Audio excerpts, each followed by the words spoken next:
and those temperatures are staying above average. Looks like things are heating up. Boxed boilers, sponsors of weather on GB News.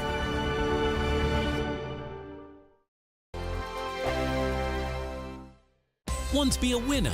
You've won £18,000. I'm flipping heck. I don't know what to say. Enter our massive spring giveaway with 3 big seasonal prizes to be won. There's £12,345 in tax-free cash to give your finances a spring boost. We'll also send you on a shopping spree with £500 worth of vouchers to spend in the store of your choice. You'll also get a garden gadget package. For another chance to win the vouchers, the treats and £12,345 in tax-free cash, text GBWIN to 84902. Text costs £2 plus 1 standard network rate message. Or post your name and number to GB03 PO Box 8690 Derby DE1 9TT. UK only. Entrance must be 18 or over. Lines close at 5 p.m. on Friday the 29th of March. Full terms and privacy notice at gbnews.com/win. Please check the closing time if watching or listening on demand. Good luck. Join me, Camilla Tominey, every Sunday at 9:30 when I'll be interviewing the key players in British politics and taking them to task. This report basically says that he's not fit to stand trial. With an upcoming election looming over Westminster, now is the time for clear, honest answers. I agree. And that's precisely what I'll get. Is he indecisive? Incompetent? That's the Camilla Tominey Show at 9:30 every Sunday on GB News, the People's Channel, Britain's election channel. I'm Christopher Hope. And I'm Gloria Di Piero, bringing you PMQ's live here on GB News. Whenever Parliament is in session on a Wednesday at midday, we'll bring you live coverage of Prime Minister's questions. We'll be asking our viewers and listeners to submit the questions that they would like to put to the Prime Minister, and we'll put that to our panel of top politicians in our Westminster studio. That's PMQ's live here on GB News, Britain's election channel. I think the most exciting bit for me is talking to people. People who I think are ignored often by the major news channels. We're going to give news they want to hear. There's a voice there that needs to be heard. I think there's a chance here for a diversity of opinion to be expressed, which you don't find elsewhere. It's really exciting. We don't hold back. We're free to say how decisions that are taken here affect us all around the country. Only on GB News, the People's Channel, Britain's news channel. I'm Michelle Dewberry, and I'm not here to tell you what to think. I'd much rather hear what you have to say. So, send in your opinions to gbviews@gbnews.com. Keep them clean, and you never know, I might read them out. With my panel here on Jubes & Co, we debate, we get stuck into the issues of the day on a show where all views are welcome, especially yours. GB News, the People's Channel, Britain's news channel.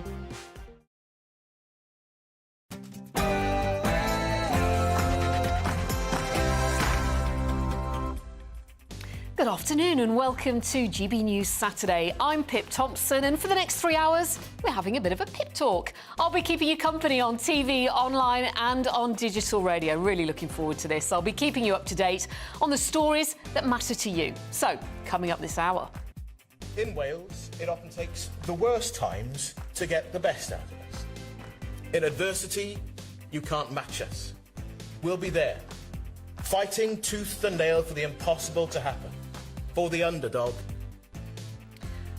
Vaughan Gething set to become the first next Minister of Wales. That is not him, but we're talking about him very shortly. Also, the man you're looking at, Johnny Mercer, Veteran Affairs Minister, could be sent to jail over his silence over the Afghan inquiry. He's refusing to name whistleblowers who raised concerns about special forces carrying out extrajudicial killings during the Afghan war. Do you think Johnny Mercer is right in not naming the whistleblower? Pro-Palestinian protests are filling the streets of cities across the country, calling for a ceasefire in Gaza. There's the first marches to go ahead since Michael Gove unveiled the government's new definition of extremism. We're there live.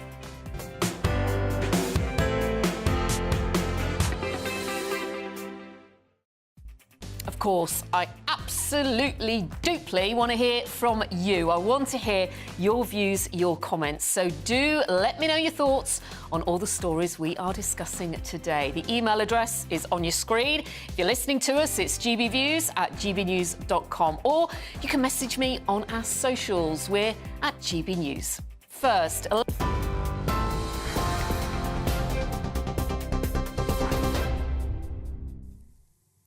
Pip, thank you very much and good afternoon. Your top stories from the GB Newsroom. Economy Minister Vaughan Gething has been elected as the Welsh Labour leader and he'll succeed Mark Drakeford as the First Minister of Wales.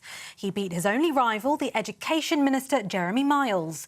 Mr Gething won't take over as First Minister until Wednesday, when a vote will be held in the Senedd. After 25 years of devolution, he says he remains committed to the cause. Today, we turn a page in the book of our nation's history. A history that we write together. Not just because I have the honour of becoming the first black leader in any European country, but because the generational dial has jumped too. Like Ken and Jane, devolution is not something that I have had to get used to or to adapt to or to apologise for. Devolution. Welsh solutions to Welsh problems and opportunities is in my blood.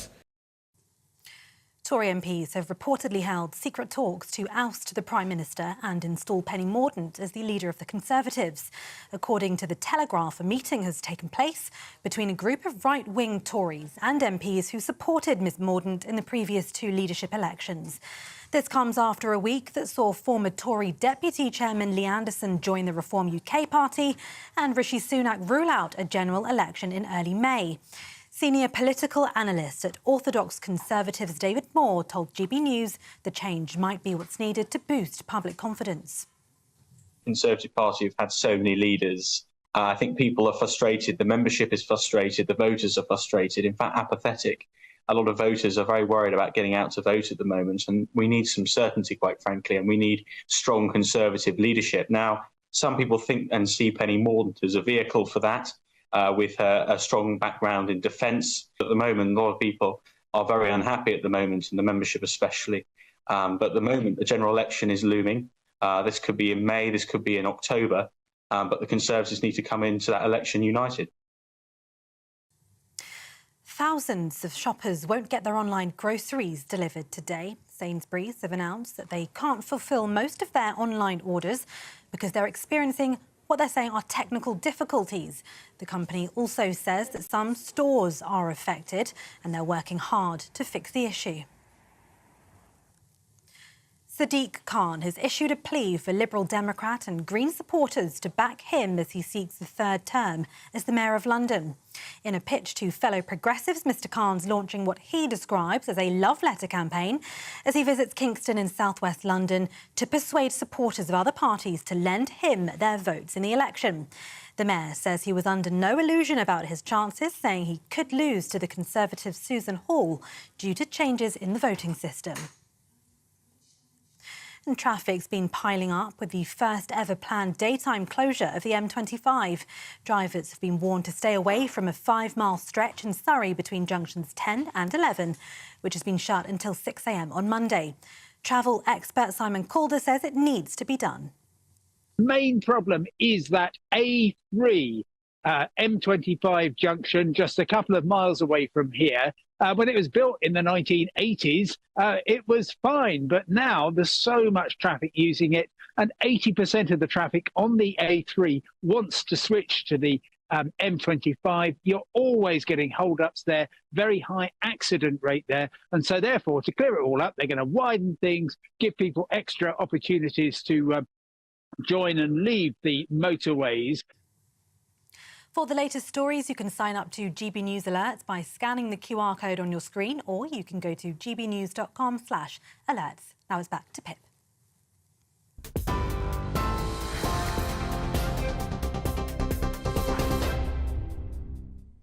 Tatiana, thanks very much. Let's get stuck into then today's topics. And we're going to start with Vaughan Gething because he's replaced Mark Drakeford as the leader of Welsh Labour, and he will become the next First Minister of Wales. A little earlier, the party announced that Vaughan Gething won the leadership race, beating Jeremy Miles, following Mark Drakeford's resignation late last year. Let's take a look at what the new First Minister had to say.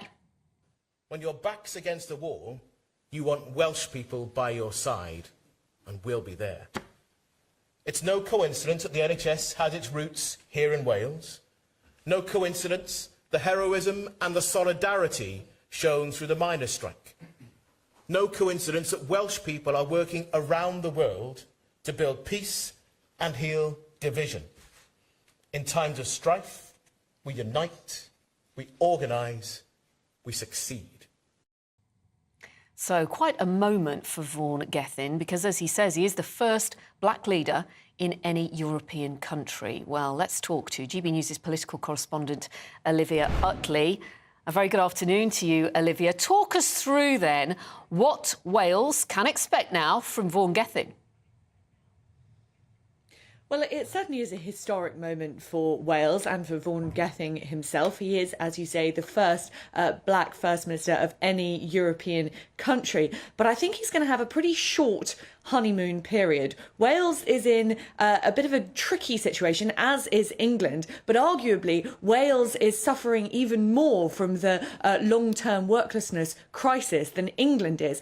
NHS waiting lists in Wales are longer than they are in England, which reflects pretty badly on Gething himself, who was Health Minister during COVID. In Wales, there are 20% of people waiting over a year for a consultation with a specialist. In England, that's only 5%. That is going to be a problem which Gething will have to deal with very, very quickly indeed, because as we know, as we have seen here in England, long NHS waiting lists translate very directly into a worklessness crisis, which stems productivity. There are other problems too that Gething is going to have to tackle quickly. There is a lot of anger still in Wales at that 20 miles per hour driving limit. I was in Cardiff a couple of weeks ago speaking to people who are furious about that, who think that it's having a huge effect on businesses in Wales.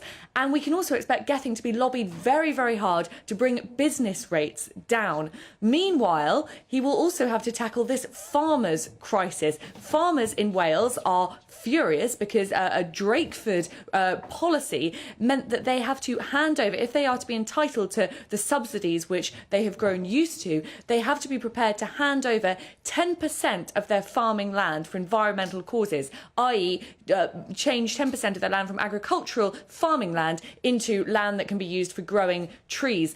I was in Wales speaking to Welsh farmers. They are not happy about that at all. There were lots of signs saying things like, Mark Drakeford, our sheep don't grow on trees. Will Gething try and reverse that policy of Mark Drakeford's? It seems unlikely. The two are very much in the same mould. And Andrew R.T. Davies, the Conservative leader in Wales, suggested that actually Wales would just have more of the same under Vaughan Gething. There are all sorts of challenges facing Wales right now, some which are mirrored in England and others which are specific to Wales itself.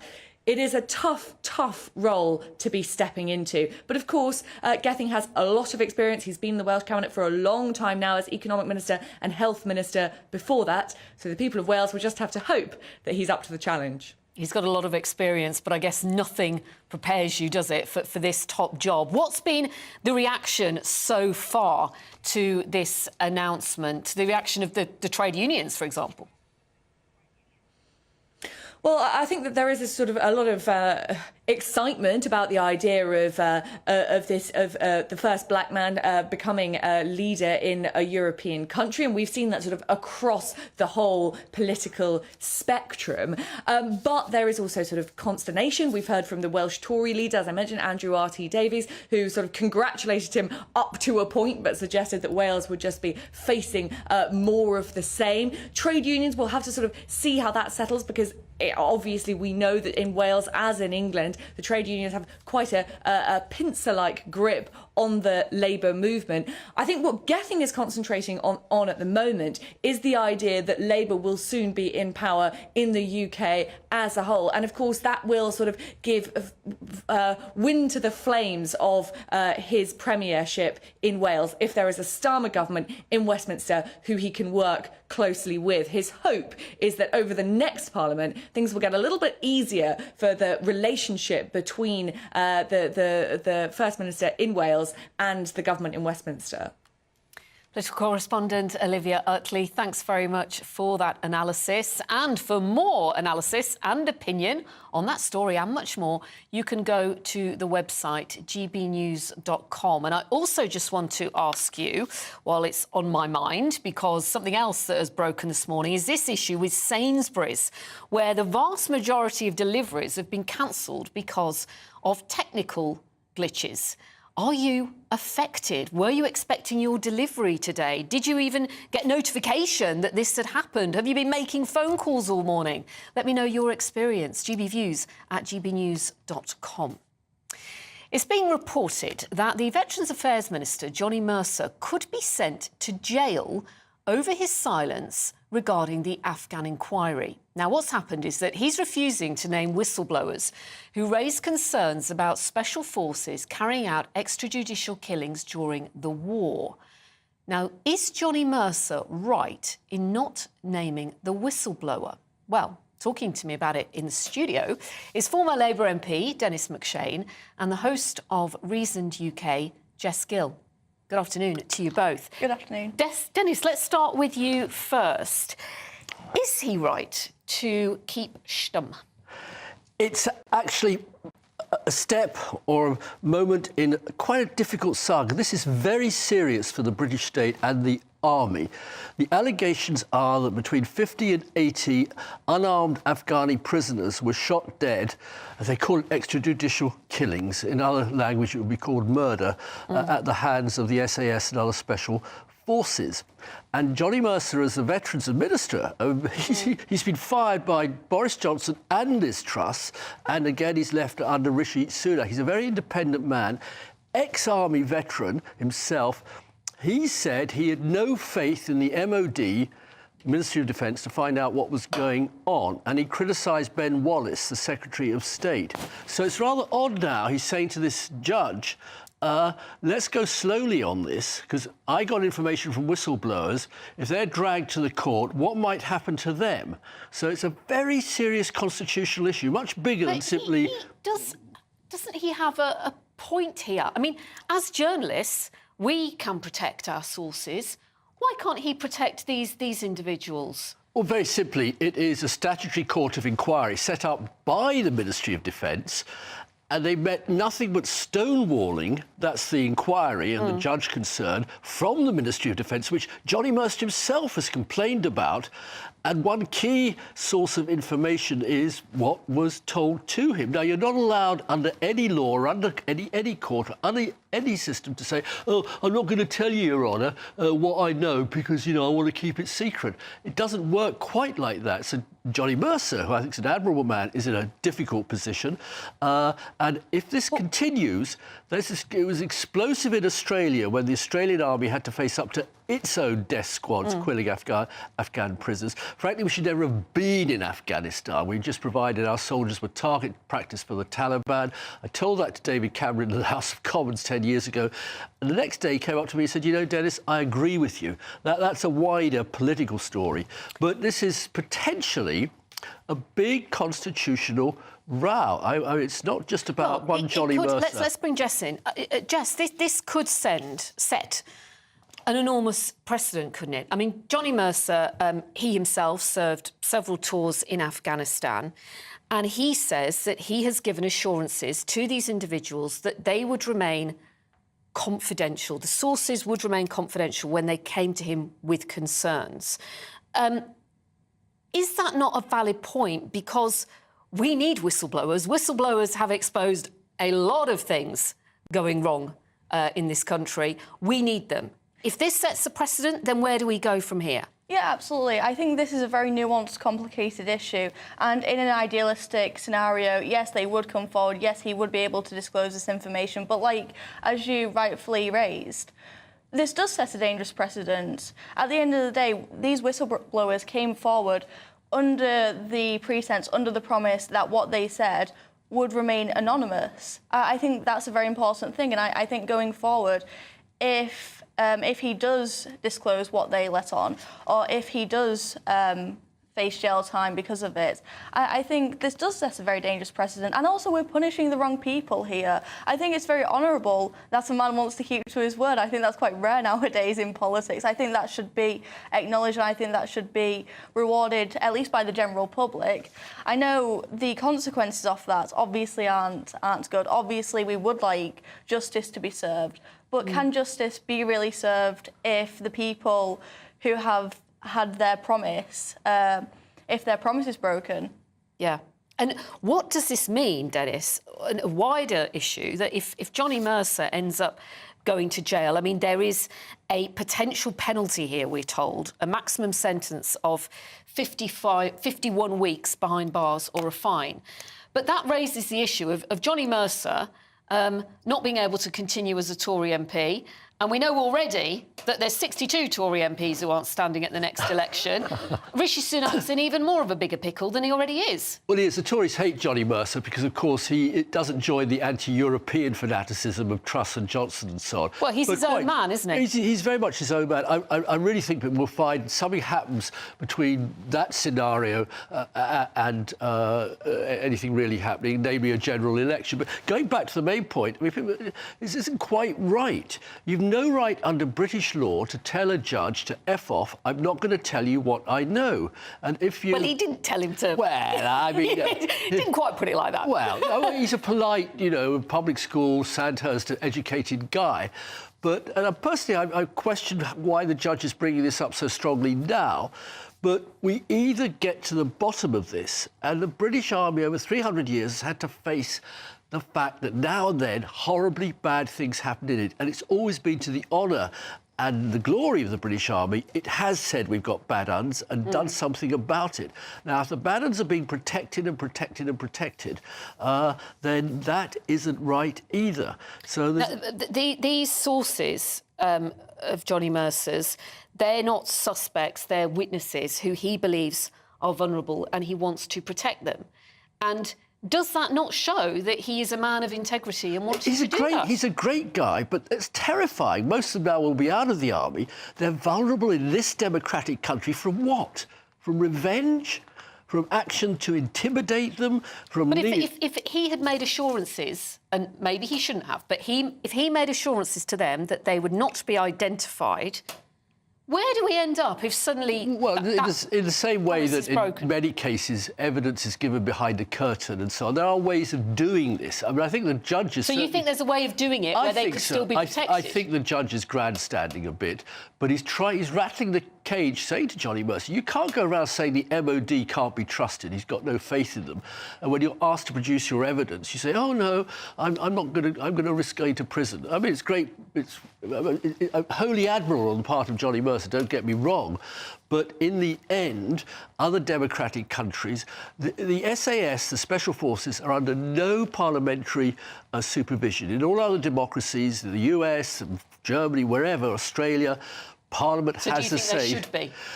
I think a mechanism must be found because we can't let this stain on the honour of the British Army continued. If men went out and shot in the back, unarmed prisoners, that's not something Britain should be ever associated with. I mean, is that a valid point raised by Dennis there, that all this is an ongoing stain on the British Army here? I think it is a very complicated issue. I think while we should protect whistleblowers, and I clearly agree with that, I think the court should come to a situation where the whistleblower's anonymity should be protected, and I believe there are measures to do so. I believe there's like a closed hearing. That's what the court is suggesting. That's what the judge is suggesting. I think that's a way forward. But I don't think outright threatening Mercer is the right way. And I think that brings more shame on the country and the army. And I think we should be, again, directing our focus towards blaming the people responsible, blaming the ones disgracing the British Army, rather than the ones holding its integrity, the ones who are calling out injustices and keeping to their word. I think they should be protected, and the ones doing the bad things obviously shouldn't be. And unfortunately, you shouldn't have a go at the ones who aren't. OK. Jess, Gill? Dennis McShane, thank you to you both. I should add that we have reached out to Johnny Mercer for a comment, but so far he hasn't got back to us. Maybe he will before the end of the programme. We will, of course, let you know. Good afternoon to you. Great to have you with us. You are with me, Pip Thompson, on GB News Saturday for a little Pip Talk. And there's lots more coming up on today's show. Pro-Palestinian protests are filling the streets of cities across the country, calling for a ceasefire in Gaza. These are the first marches to go ahead since Michael Gove unveiled the government's new definition of extremism. We'll be at one protest reporting from there. That and much more to come. You're with GB News, Britain's news channel. Headliners. Tomorrow's papers tonight. Every night from 11 p.m. Welcome back to Headliners. And Paul, we're going to get straight into Monday's mail for some good old-fashioned, traditional male breastfeeding. Yeah. To answer the question, what is the latest woke hell, Josh? Row as hospitals say hormone-filled milk from trans women who were born male is just as good for a baby as the real thing. It's possible for men, if they pump themselves full of estrogen, to grow larger breast tissue, and they often do. Or you just eat lots of burgers. Exhibit A. And once you've done that, it is actually then possible to express or lactate a liquid. Okay. If to that liquid you then add another load of pills, medication, chemicals, whatever, that lactation juice can be fed to a baby. We don't really... This is not for the sake of the baby. The baby has no benefits from this whatsoever. The studies are very weak on it. It's a bit worrying because, you know, when hospitals started indulging in homeopathy and having, the NHS had homeopathic hospitals, that was worrying because they're supposed to be a trusted authority. And before saying something like this, there should be an awful lot of study done. I want to shame this hospital. This is whether it's necessary. University Hospital Sussex NHS Foundation Trust. That's who it is. And they have written one of the stupidest sentences I have read aloud in the 2 years that I've been privileged to do this show. It says, the term human milk is meant to be neutral and not gender biased. Yep. Wow. Yep. That's incredible. Yep. Oh, my God, we're laughing at you. I mean, and as someone says here, babies are not props. And that's the scary thing. And when we're not focusing primarily on the health of a baby. No, but the feeling of a person doing it rather than... It's a bit of an odd way to go, isn't it? So... Your weekend starts here with Friday Night Live with me, Mark Dolan, 8 till 9 on GB News. Big stories, big guests and big laughs as we get you ready for a cracking weekend. That's Friday Night Live with Mark Dolan. Fridays 8 till 9 on GB News. Bring your own drinks. The admission's free. Join us every night on GB News at 11 p.m. for Headliners, which is 3 top comedians going through the next day's news stories, which is exactly what you need, because when the establishment has gone crazy, you need some craziness to make sense of it. So join us 11 p.m. every night on GB News, the People's Channel, Britain's news channel. Every Sunday from 11, join Michael Portillo. There'll be topical discussion, looking at the week before and the week to come. So kick back and relax at 11 a.m. on Sundays on GB News with me, Michael Portillo. GB News, the People's Channel, Britain's news channel.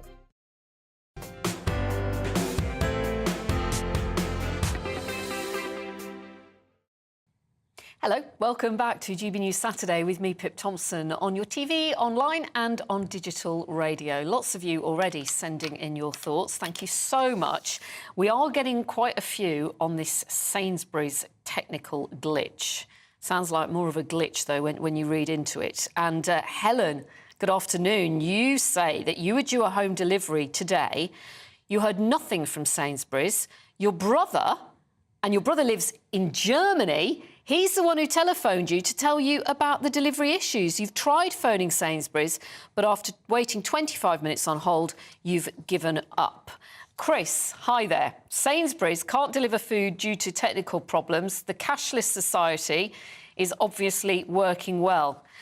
It does sound like, if you've got cash on you and you're going to Sainsbury's, that is a very good idea. Sarah, I've just seen a Sainsbury's delivery to a neighbour. so not all orders have been cancelled. I wonder where that was. Andy, my Sainsbury's is only taking cash, no card payment. And we're getting more, which I will go through and bring to you as soon as possible. Sam says, good afternoon. Very sarcastic one, this, but hey-ho. This might sound radical, but to all those waiting for their deliveries from Sainsbury's, why not try getting off their backsides and actually visit their local supermarket?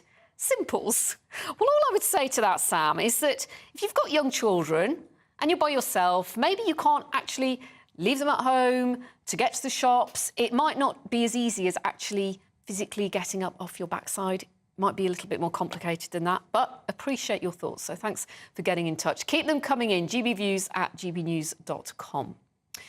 Palestinian protests, pro-Palestinian protests, are again filling the streets of cities across the country. They are calling for a ceasefire in Gaza. Now, these are the first marches to happen since Michael Gove, Community Secretary, unveiled the government's new definition of extremism.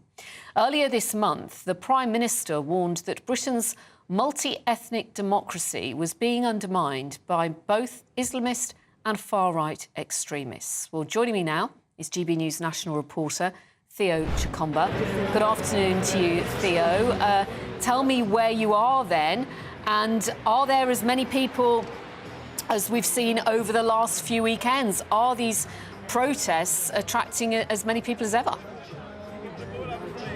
Well, already dozens of people have turned up here at the Greenwich Islamic Centre, and they'll be making their way as a march towards Woolwich town centre, where a rally is going to be taking place there at around 1:30. But already lots of people have turned up. It's still a little bit early, but as time progresses, more and more people are turning up. But the political tension has been rising this week again, as the Communities Minister Michael Gove outlined the new definition of extremism. And in that statement, he did name a number of groups. Some of those work in partnership with the group that's organised this march today in London. Now, of course, they have said in a statement, the coalition of these groups, around 6 of them, saying that they condemn the statement that Michael Gove has put out this week, saying it's an assault on the democratic freedoms that they have as groups, to highlight some of the issues happening in their communities and in Israel as well. And they've been saying all the families in Israel that they are campaigning about are suffering with not being able to get enough food, and they're having to go through some challenging times. And they're saying this is why we're out on the street every single weekend. And of course, there have been critics this week saying that this will silence a number of groups who have a right to come out and protest like this. But as we've heard from the Prime Minister as well, there have been some extremist views which have been portrayed during marches like this one in the weekends that we've seen over the last couple of months. But for these people, the vast majority of them are calling for a ceasefire, and they'll be heading towards Woolwich Town Centre, where a rally will be taking place. So we'll be speaking to some of them as to why they are here and the concerns, particularly around extremist views that we've seen in the last couple of months. While it's an issue, the horrors of this issue are many miles away. It's so close to home for many of those people who are here. Theo Chikomba, thank you for that. And we will, of course, stay across those protests this afternoon. We'll rejoin Theo a little later. You're with me, Pip Thompson. Good afternoon for GB News Saturday. Lots more to talk to you about coming up on today's show. And it wouldn't be a show with me without somehow fitting in something about dogs. And we are actually getting a dog in the studio. Not my own, unfortunately, but I'm really looking forward to that. Hopefully he won't cause too much chaos. First, let's get your news with Tatiana.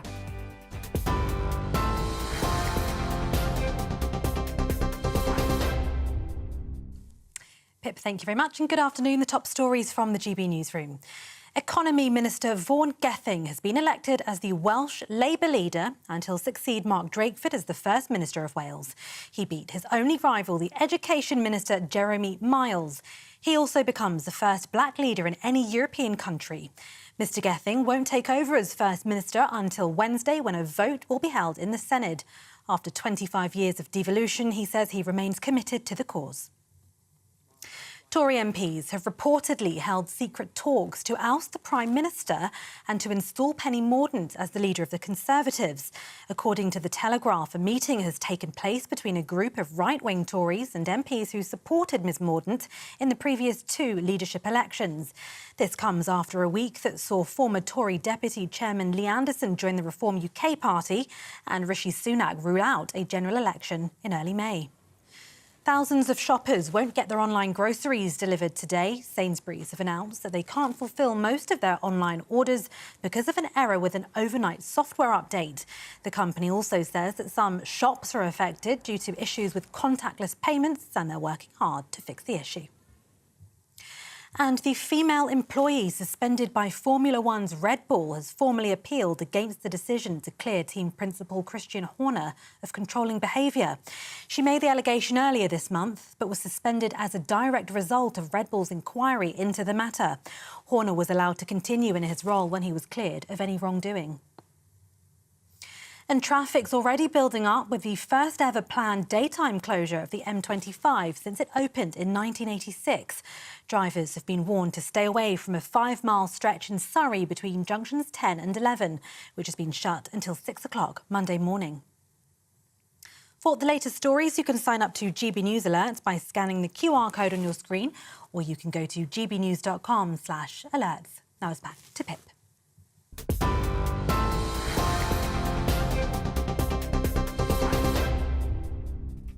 Thanks very much, Tatiana. Do, of course, remember, you can get in touch about all our topics we've been discussing today. Maybe something we haven't even discussed yet that just has occurred to you. Let us know. gbviews@gbnews.com, or you can message me on our socials. We're at GB News. Plenty more to come. Let me tell you what it is. The Duchess of Sussex, Meghan Markle, she is being criticised after using her royal title for the launch of her new lifestyle brand. Is it valid criticism? We'll be debating that very shortly. I'm Pip Thompson. Great to have you with us on GB News, Britain's news channel. Nana Queer, weekends from 3 p.m. So after his mad dash to see his father last week, Prince Harry predictably went on TV to talk about it. He gave his first interview to Good Morning America, whilst apparently being filmed by a crew that were doing a documentary on the Invictus Games. He didn't disclose his father's diagnosis, but frankly, even the fact that he was on TV talking about it was concerning. No wonder they're keeping him at arm's length. This is what he said. How did you get the news that the King was ill? I spoke to him. And what did you do next? I jumped on a plane and went to go and see him as soon as I could. How was that visit for you emotionally? Look, I love my family. The fact that I was able to get on a plane and go and see him and spend any time with him, I'm grateful for that. An illness in the family can have a galvanizing or sort of reunifying effect for a family. Absolutely. Is that possible in this case? Yeah, I'm sure. Throughout all these families, I see it on a day-to-day basis. The strength of the family unit coming together. He also said that he loves his family, but then he said that he had his own family in America. So which family does he love? The late Queen's last few years of life were marred with accusations of racism, which Harry later backtracked on, claiming that they hadn't actually used the word, so inadvertently admitting to gaslighting us all. But the Sussex's stock is falling in the States, and the only thing that makes them interesting is their proximity to the royal family. And now the King is ill, Harry has even offered to muck in and take on official duties to help his father. Look, I want to see reconciliation and love and joy, but I'm afraid Meghan has yet to even speak to her father as far as we know, and Harry didn't apparently even reach out to his brother. Whilst his dad might fall for it, I doubt William will be as soft. Good luck with that, Harry. 2024, a battleground year. The year the nation decides. As the parties gear up their campaigns for the next general election. Who will be left standing when the British people make one of the biggest decisions of their lives? Who will rise? And who will fall? Let's find out together. For every moment, the highs, the lows, the twists and turns. We'll be with you for every step of this journey. In 2024, GB News is Britain's election channel. Big news, big debates, big opinion, Patrick Christie's Tonight is the week's biggest show. Every weekday, 9 to 11 p.m, we've got the inside track on the day's top stories. There'll be sharp takes you won't get anywhere else. We will set the news agenda, not just follow it, and I want to bring you along for the ride. Whatever it is, we'll have our finger on the pulse. It's news, but it's this close to entertainment. Patrick Christie's Tonight, 9 to 11 p.m, only on GB News, the People's Channel, Britain's news channel. 2024, a battleground year. The year the nation decides. As the parties gear up their campaigns for the next general election. Who will be left standing when the British people make one of the biggest decisions of their lives? Who will rise? And who will fall? Let's find out together. For every moment, the highs, the lows, the twists and turns. We'll be with you for every step of this journey. In 2024, GB News is Britain's election channel.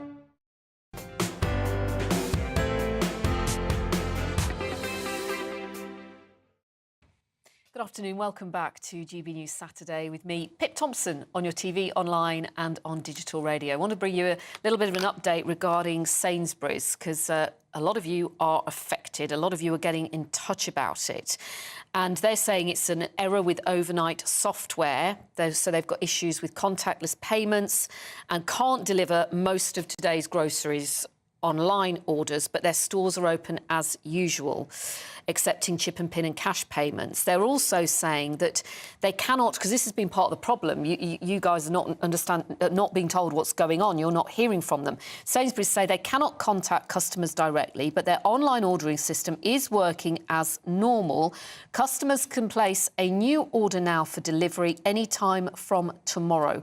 We apologise to customers for the inconvenience and are working hard to fix the issue. So there you go, that's the latest coming in from Sainsbury's. Now, let's talk about the Duchess of Sussex, shall we? She hasn't been mentioned for a while. Meghan Markle launching her lifestyle brand called American Riviera Orchard on Instagram.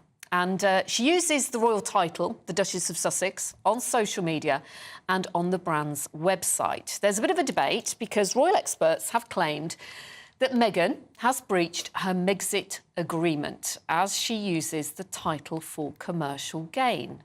Let's get into this a little bit then with our royal broadcaster, Rafe Hadel-Mancu. Great to see you here in the studio, Rafe. Where do you stand then? Is she breaching? I mean, we just said the Megxit agreement, and it was that Sandringham agreement, wasn't it, back in early part of 2020. Is she exploiting her royal status? Well, technically she is, but I'm in this situation going to give her some leeway because at least she's not blatantly benefiting from the monarchy. You know, we have to remember that they've spent the last 3 or 4 years promoting themselves by attacking the monarchy directly. And here, essentially, she is doing something which I think is more positive because it's essentially the opening of a new chapter in her life. And I think it's something which is something she loves and understands. And I would just hope that this is the beginning of a positive new chapter where she immerses herself in something that she loves and looks forward rather than backwards, and hopefully takes on so much responsibility doing this that she doesn't have time to actually deal with royal feuds or indeed lecture us about microaggressions and intersectionality and systemic racism either. Well, you say lecture. You say lecture. Some people would say she likes to talk about it and engage with people about it. She is doing. It's all relates to what she did before, isn't it? She had the TIG website that she then took down. Now, that had, I think, 3 million plus followers. This one already, in 2 days, she's already got nearly 500,000 followers. Did it jar with you at all? And I'm not saying it's in breach of anything, but did it jar with you at all when you look on that Instagram site and it says, by Meghan, Duchess of Sussex? That's right, and it also has something quite close to a royal cipher as the logo. It's American Riviera Orchard is the name, an odd name, but it's a nod to Santa Barbara, which is where she and Prince Harry live, and that's often called the American Riviera. So even though it doesn't trip off the tongue terribly well, that's the reason for it. And the A and the R and the O do look rather like a royal cipher. So yes, you can have some criticisms there, as you can with their main website, for example, which is very much a royal website. You know, I think part of the plan here, actually, with their main website, is to sort of brand themselves as America's royal family and try, at least from Prince Harry's perspective, to create in America a sort of mini court akin to the UK, where they can essentially engage in similar sorts of charitable endeavours and so forth. So I think, in terms of their wider programme, they have modelled themselves, I think, on the royal template. But this in itself, I don't think is that much of an issue when it comes to those sorts of things. We have to say here, you know, yes, this TIG website worked very well for her. She wants to essentially join the ranks of Gwyneth Paltrow and Martha Stewart as one of these lifestyle goddesses. There's now also rumours that she's going to start filming very soon a cookery series, a Netflix series. So roll over Nigella as well. But you know, she's always come across to many as an independent woman who fell in love with a prince. This is her business. She's not using taxpayers' money to fund it. So is it not a case of, do you know what? I might not buy anything off it, but good luck to you. You've got to make a living. That's why I'm not as concerned about this as some people are. And I think, actually, if this is something productive, which she's doing, she understands lifestyle, she loves it, and she does it very well. We know that. And if this distracts her and takes her away from more negative things that she's done in the past, I think that's only a positive thing. Was it negative when we look at the timing of it, though? So the evening of the Diana Legacy Awards, minutes before Prince William arrived for the awards, critics say it completely overshadowed that. Interestingly, it's also the 4-year anniversary. That's right. Of Megxit. You know, she's a clever woman. Do you think it was very calculated? It raises a lot of questions. Look, nothing happens by accident. These sorts of releases with the huge PR blitz that we saw happening was clearly orchestrated far in advance.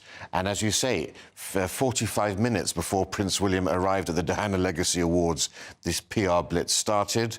And then 2 hours later, when he was still presenting awards, they announced a $100,000 award scheme from the Archwell Prize, and then 2 hours after that, Prince Harry was doing a live broadcast with some of these award recipients too of the Diana Legacy Awards. Now, you would have to ask, why would Prince Harry want Meghan's brand to overshadow the Legacy Awards celebrating his mother? There's a big question about that. Is his feud with Prince William so strong that he actually thinks it's worth overshadowing one of his mother's great legacies? Or did Meghan not actually inform him of this? This is another question. You know, did the PR team not... So one of these two things is going on, but either one of them, I think, is very sad at the end of the day. But does it have to overshadow it? Did it overshadow it? Because there's been enough talk about the awards and the fact that it shows how more estranged than ever William and Harry are. Is there not space for both of these things? There are 365 days in the year. There are, you know, we know from Harry and Meghan's tax returns that they work for 1 hour a week in terms of Archwell. There are plenty of occasions when this could have been done. To time this 45 minutes before Prince William's speech, I think, suggests that there was a deliberate attempt here to overshadow him, perhaps because Prince Harry resented not being there in person for these award schemes. You know, he waited 2 hours before he had his own private session with the award recipients. I think there's a lot of calculation there, and I would just think it would be a shame that we've had Diana's awards overshadowed in this way needlessly when they could have happened on consecutive days. But are the Diana Awards not actually overshadowed by the fact that there's these two feuding brothers who are continuing to... you know, it's very difficult to hear the words they preach, if you like, in their speeches when you look at what's going on between them. You couldn't be more right. And it's at occasions like this when you have to actually think what Diana would think of this situation now and how heartbroken she would be, loving her two sons as much as she did, to see this feud being played out. And indeed, you would hope that something like the Diana Legacy Awards would be an occasion where at least they could share the same platform and put things to the side. And we should say, those awards, I mean, they're great. They're young people. 20 awards. People who inspire their communities. 20 awards given to future role models and leaders within their community, something really to celebrate. And I just think it's a shame that the launch of this, I think, perfectly valid new enterprise came on the same day as Prince William was presenting these awards on behalf of their mother. OK. Great to have your thoughts, Rafe, as always. Thanks for coming in. That is Rafe Heydel-Mankoo, royal broadcaster and commentator. Thanks so much.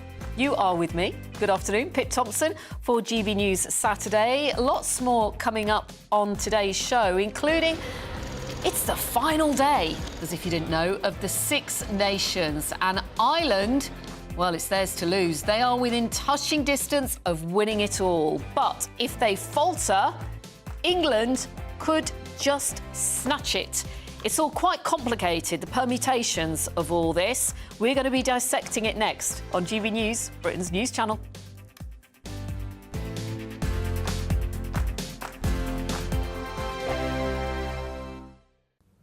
Good afternoon. Welcome to your latest GB News weather from the Met Office. So a cloudier afternoon for most of us, with rain very much on its way across the UK. This all due to an area of low pressure moving its way towards the UK through the rest of Saturday and into the start of Sunday. So those cloudier skies across much of the UK and some heavy rain for Northern Ireland, Wales and parts of southwest England that will push its way into parts of Scotland through this evening, turning particularly heavy across southern areas and even some snow for the hills. There'll be a brief drier interlude across the southern half of the UK before further rain pushes its way north and eastwards into the early hours of Sunday morning, leaving a very mild night, lows of only around 10 or 11 degrees across much of England and Wales. Across parts of Northern Ireland and Scotland, though, a bit of a chillier start to Sunday and some brighter skies, so some sunshine as we go through Sunday morning. Further south across England and Wales, once that rain clears its way eastwards, there'll be some sunshine developing here too, particularly as we head into the afternoon. However, there will be some showers bubbling up, and these could turn particularly heavy across the Midlands. Another very mild day, temperatures widely above average for the time of year, with highs of 15 or 16 degrees. Monday starts a little drier again for most of us. A band of rain slowly pushes its way eastwards through Monday morning, leaving a dry and bright afternoon for most of us. Plenty of sunshine on offer and temperatures still remaining above average for the time of year. It'll be a changeable rest of the week with further interludes of rain and some drier spells, and those temperatures staying above average. I think the most exciting bit for me is talking to people. People who I think are ignored often by the major news channels. We're going to give news they want to hear. There's a voice there that needs to be heard. I think there's a chance here for a diversity of opinion to be expressed, which you don't find elsewhere. It's really exciting. We don't hold back. We're free to say how decisions that are taken here affect us all around the country. Only on GB News, the People's Channel, Britain's news channel. Join me, Camilla Tominey, every Sunday at 9:30 when I'll be interviewing the key players in British politics and taking them to task. This report basically says that he's not fit to stand trial. With an upcoming election looming over Westminster, now is the time for clear, honest answers. I agree. And that's precisely what I'll get. Is he indecisive? Incompetent? That's the Camilla Tominey Show at 9:30 every Sunday on GB News, the People's Channel, Britain's election channel. I'm Michelle Dewberry, and I'm not here to tell you what to think. I'd much rather hear what you have to say. So send in your opinions to gbviews@gbnews.com. Keep them clean, and you never know, I might read them out. With my panel here on Jubes & Co, we debate, we get stuck into the issues of the day on a show where all views are welcome, especially yours. GB News, the People's Channel, Britain's news channel.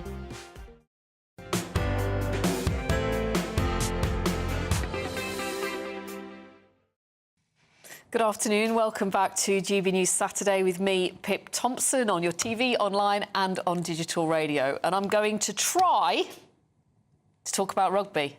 Get it?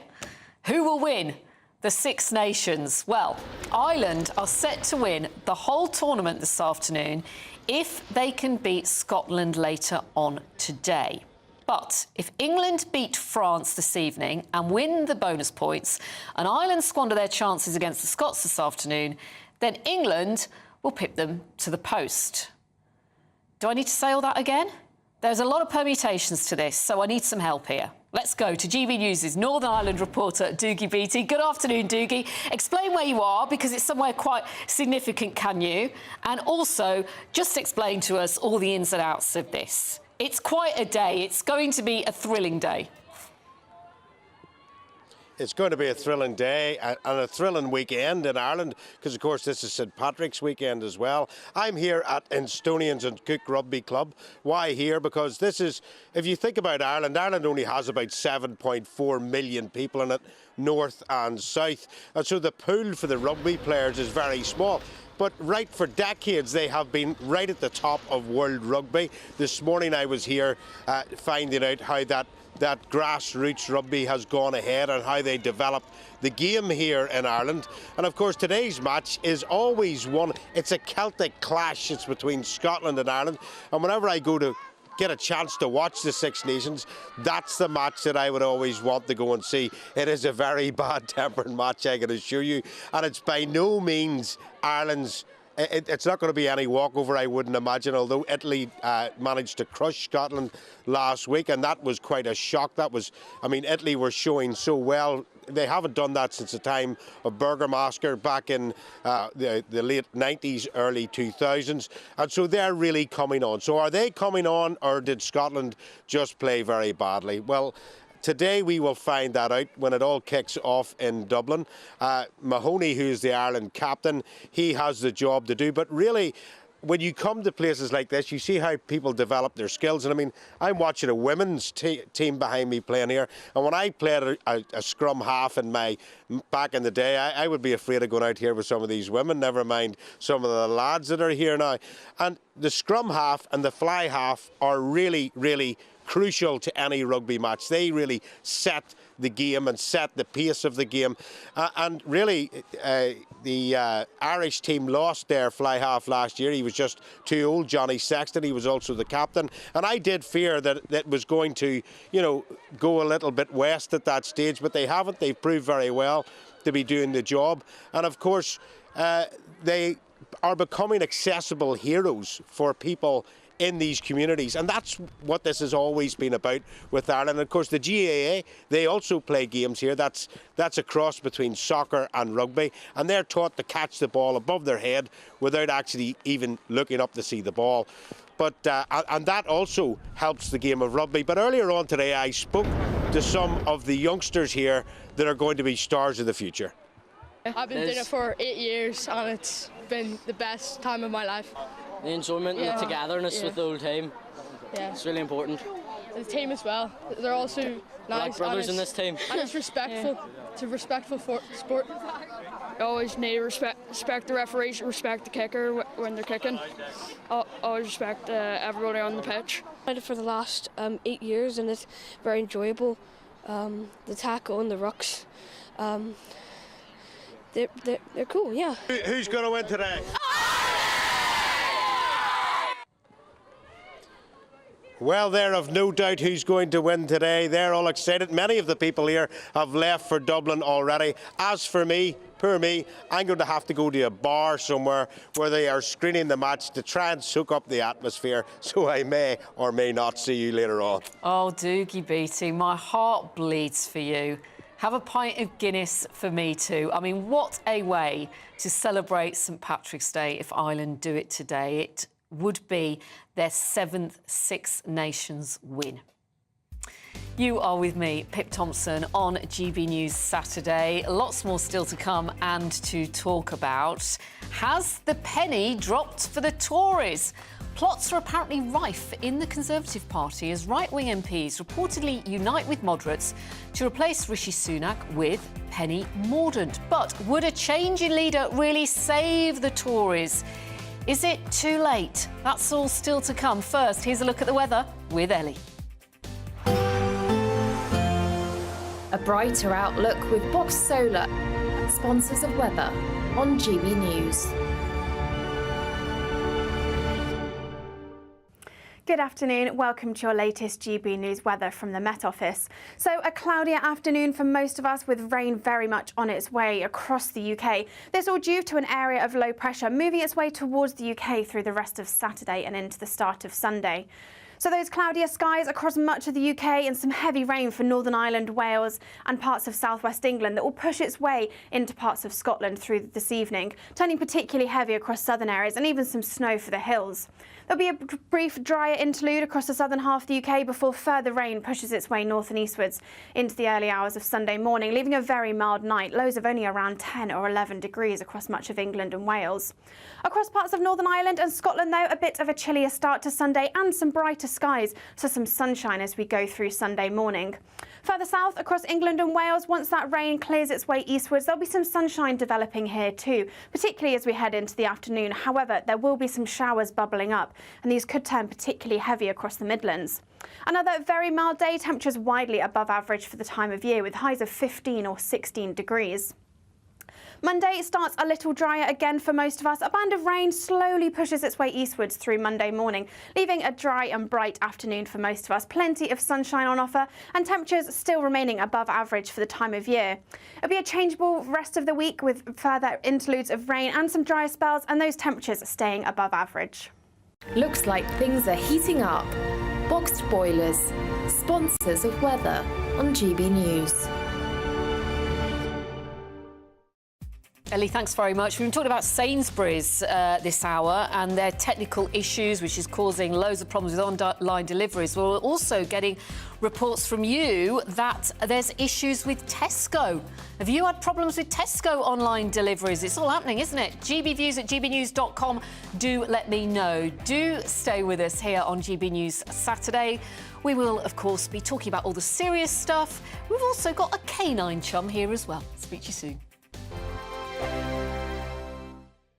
We've got cash, treats and a spring shopping spree to be won in a great British giveaway. You could win an amazing £12,345 in tax-free cash. Plus, there's a further £500 of shopping vouchers to spend at your favourite store. We'll also give you a gadget package to use in your garden this spring. That includes a games console, a pizza oven and a portable smart speaker, so you can listen to GB News on the go.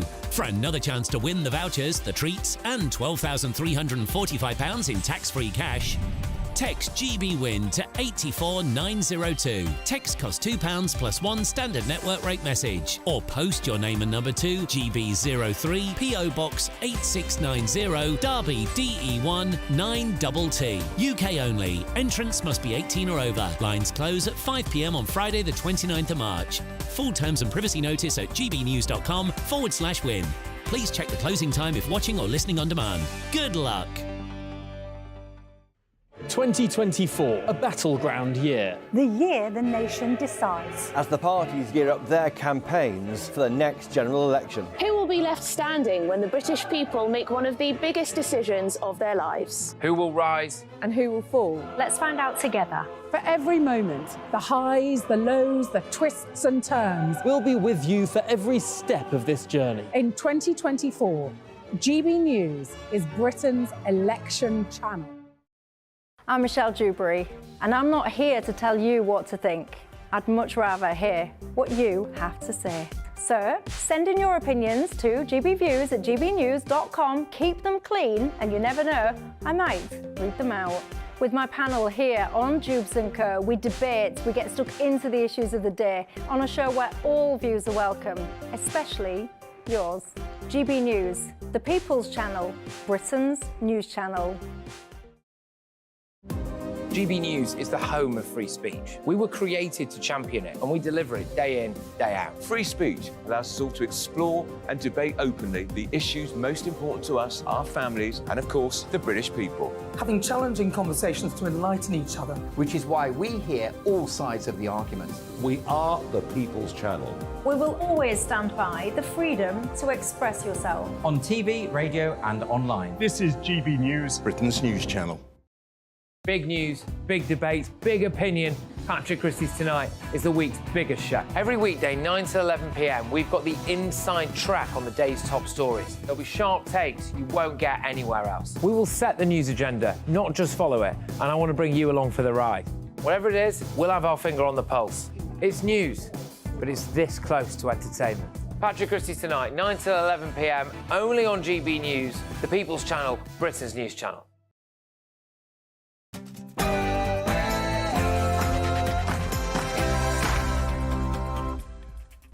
Good afternoon. You are with GB News Saturday. I'm Pip Thompson, and for the next 2 hours, we can have a little Pip Talk. I'll be keeping you company on TV, online and on digital radio, keeping you up to date on the stories that really matter to you. Coming up this hour. In Wales, it often takes the worst times to get the best out of us. In adversity, you can't match us.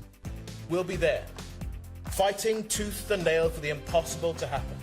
For the underdog, for the oppressed. Vaughan Gething is set to become the next First Minister of Wales and the first black man to lead a European country after winning the Welsh Labour leadership contest. Has the penny dropped for the Tories? Plots are apparently rife in the Conservative Party as right-wing MPs reportedly unite with moderates to replace Rishi Sunak with Penny Mordaunt. But would a change in leader at this stage really save the Tories? Pro-Palestinian protests are taking place on streets and across the country, calling for a ceasefire in Gaza. They are the first marches to go ahead since Michael Gove unveiled the government's new definition of extremism. We're at one of these protests live.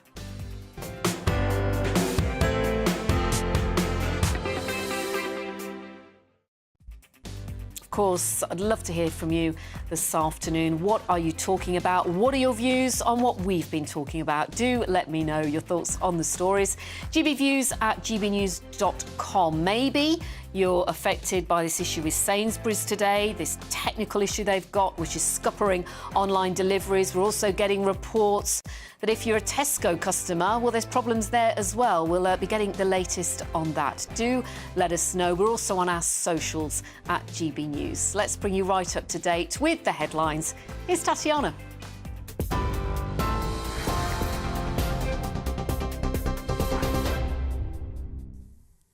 Pip, thank you and good afternoon. The top stories from the GB Newsroom. Economy Minister Vaughan Gething has been elected as the Welsh Labour leader and he'll succeed Mark Drakeford as the First Minister of Wales. He beat his only rival, the Education Minister Jeremy Miles, getting just over 51% of the vote. Mr Gething won't take over as First Minister until Wednesday, when a vote will be held in the Senedd. After 25 years of devolution, he says he remains committed to the cause. Today, we turn a page in the book of our nation's history. A history that we write together. Not just because I have the honour of becoming the first black leader in any European country, but because a generational dial has jumped too.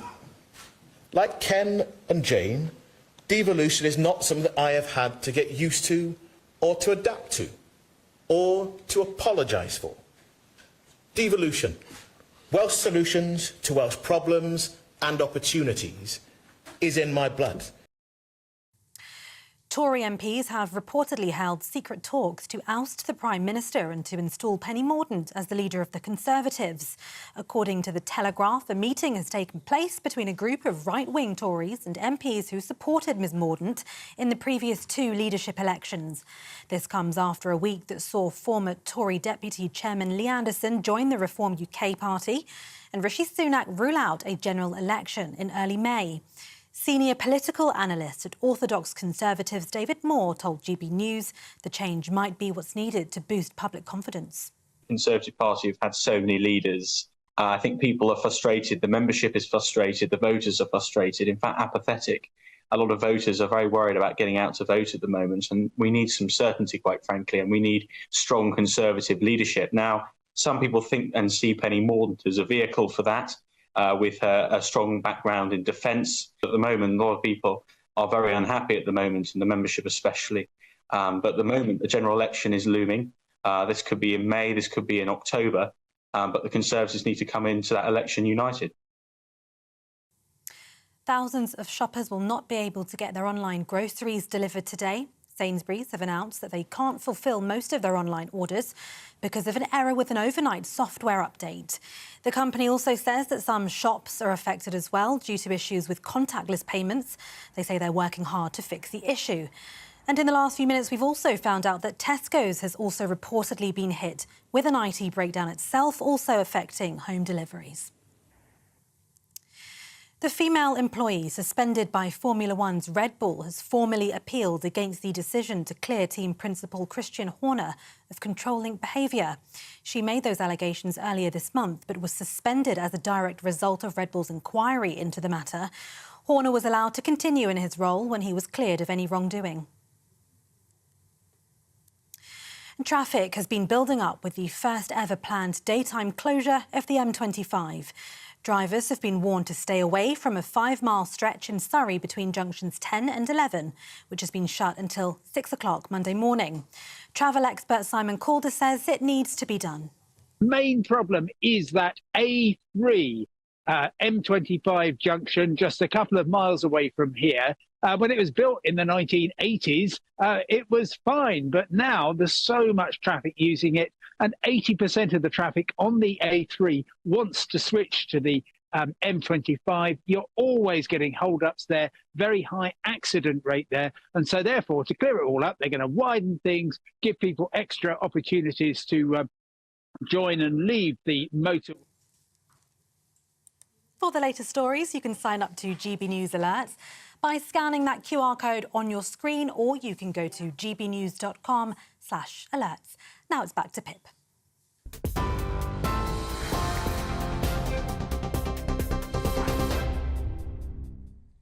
Tatiana, thanks very much, and thank you to you for all your comments and views so far. We are getting plenty in about this Sainsbury's issue or problem, and we're also getting reports that it's affecting Tesco customers as well. In fact, Caroline, hi there. You say your Tesco delivery for 8 to 9 o'clock tonight was cancelled this morning at 10 a.m. with no apology or explanation. Tony says, Sam must be some review I read out earlier. Sam's not wrong. Before supermarkets started home deliveries, how did you get your shopping? Because lots of you are saying how inconvenienced you are. Kenneth says, hi, Pip, why not take the kids shopping? That was in response to somebody saying that Sainsbury's customers should get off their backside and just go into the supermarket themselves rather than waiting for their delivery. Leslie says, when my 2 children were young, I took them shopping to a supermarket every week. I had taught them to behave. But the problem is that everybody has things in their diaries, Leslie. Your kids, it might not be convenient to take your kids with you. They might have to go somewhere else for the afternoon. Hannah, it's not just Sainsbury's online deliveries. I arrived at my local Sainsbury's store at 9 a.m. to be told that everything was off. Smart shop not working, contactless payments not working, no internet, no wireless. Absolute chaos. That does sound like a nightmare, Hannah. And Margaret, I'm waiting for a delivery from Sainsbury's. I'm recovering from surgery, not able to go to the store. Not sure if I'm going to get my delivery. Margaret, I do hope you get yourself sorted out. Sainsbury's are saying, I think, that you can order online and it looks like you'll get your delivery early next week. But we'll bring you the latest with what Sainsbury's are saying very shortly. But what I want to do first is talk to you about Vaughan Gething, because it was announced a little earlier today that he's replaced Mark Drakeford as the leader of Welsh Labour, and he is set to become the next First Minister of Wales. The party announced that Vaughan Gething had won the leadership race, beating Jeremy Miles by a fairly narrow margin, it has to be said, following Mark Drakeford's resignation late last year. Let's take a look at what the new First Minister had to say. When your back's against a wall, you want Welsh people by your side, and we'll be there. It's no coincidence that the NHS has its roots here in Wales. No coincidence the heroism and the solidarity shown through the miners' strike. No coincidence that Welsh people are working around the world to build peace and heal division. In times of strife, we unite, we organise, we succeed.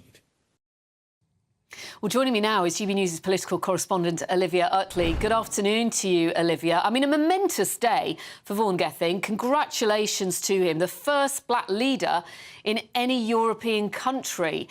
He is going to have some challenges, though. Just talk us through what those are likely to be. Well, as you say, Pip, it is a really historic moment for Mark Drakeford and for Wales, and I suppose for Europe as a whole, the first black leader of a European country. That said, it looks as though Vaughan Gething's honeymoon period is probably going to be pretty short. There are a lot of very urgent challenges facing Wales. Of course, some of those challenges have been inherited from his predecessor, Mark Drakeford. That 20-mile-an-hour driving limit across huge swathes of Wales has proved deeply unpopular, and it'll be really interesting to see what Gething does about that. Will he reverse that policy, or will he stick with it and try and gain some momentum there?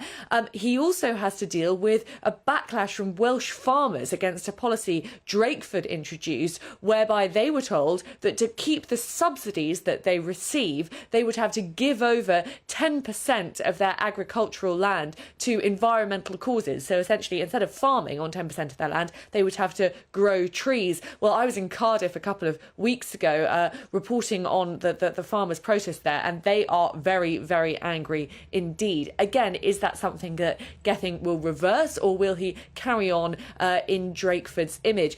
Then there are problems which are also facing the rest of the UK, but are perhaps particularly acute in Wales. NHS waiting lists being very high up there.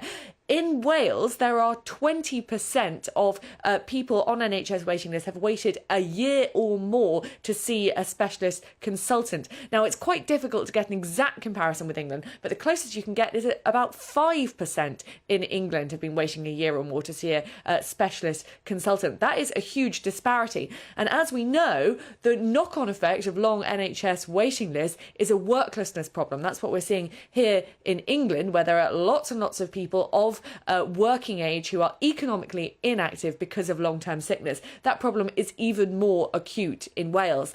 And you could argue that Vaughan Gething is hardly a sort of fresh slate for all of this, because he was the health minister during the COVID crisis. A lot of challenges facing Wales. Gething has a lot of experience. He's been economic minister, he's been health minister, but also he is inheriting all sorts of difficulties from his predecessor. And there are plenty of people who think he is very much in Mark Drakeford's image. Anyone who wanted a break, a clean break from the current Welsh leadership, will not be celebrating this morning. What's quite nice, what's quite easy for Gething, which he's talked about already, is we are probably looking at a Labour government in the whole of the UK come the end of this year. That's what everyone is expecting. So we can expect the relationship between the Senedd and the Welsh and the government here in England to be much better than the relationship we've seen between the Tories and Mark Drakeford in the past. So that's a bit of a silver lining for Gething this morning, against a backdrop of a lot of challenges. Yeah, thanks very much, political correspondent Olivia Utley. Just double-checking there, but Vaughan Gething is set to become officially Wales's next First Minister on Wednesday. Now, for all the best analysis and opinion on that story and more, you can go to our website, gbnews.com.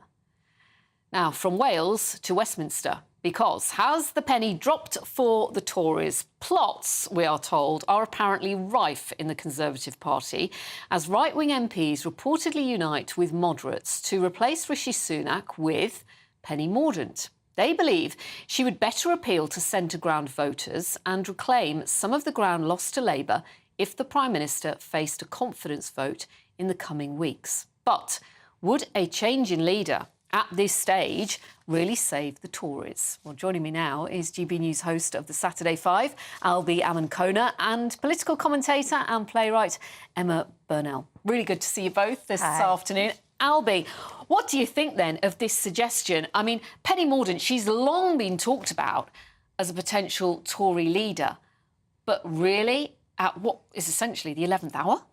I think Penny Mordaunt as leader of the Conservative Party is a brilliant idea, but not for now. I think it is absolutely for the birds to think that changing leader at this point, after all of the chaos of the last couple of years, would be the right thing to do.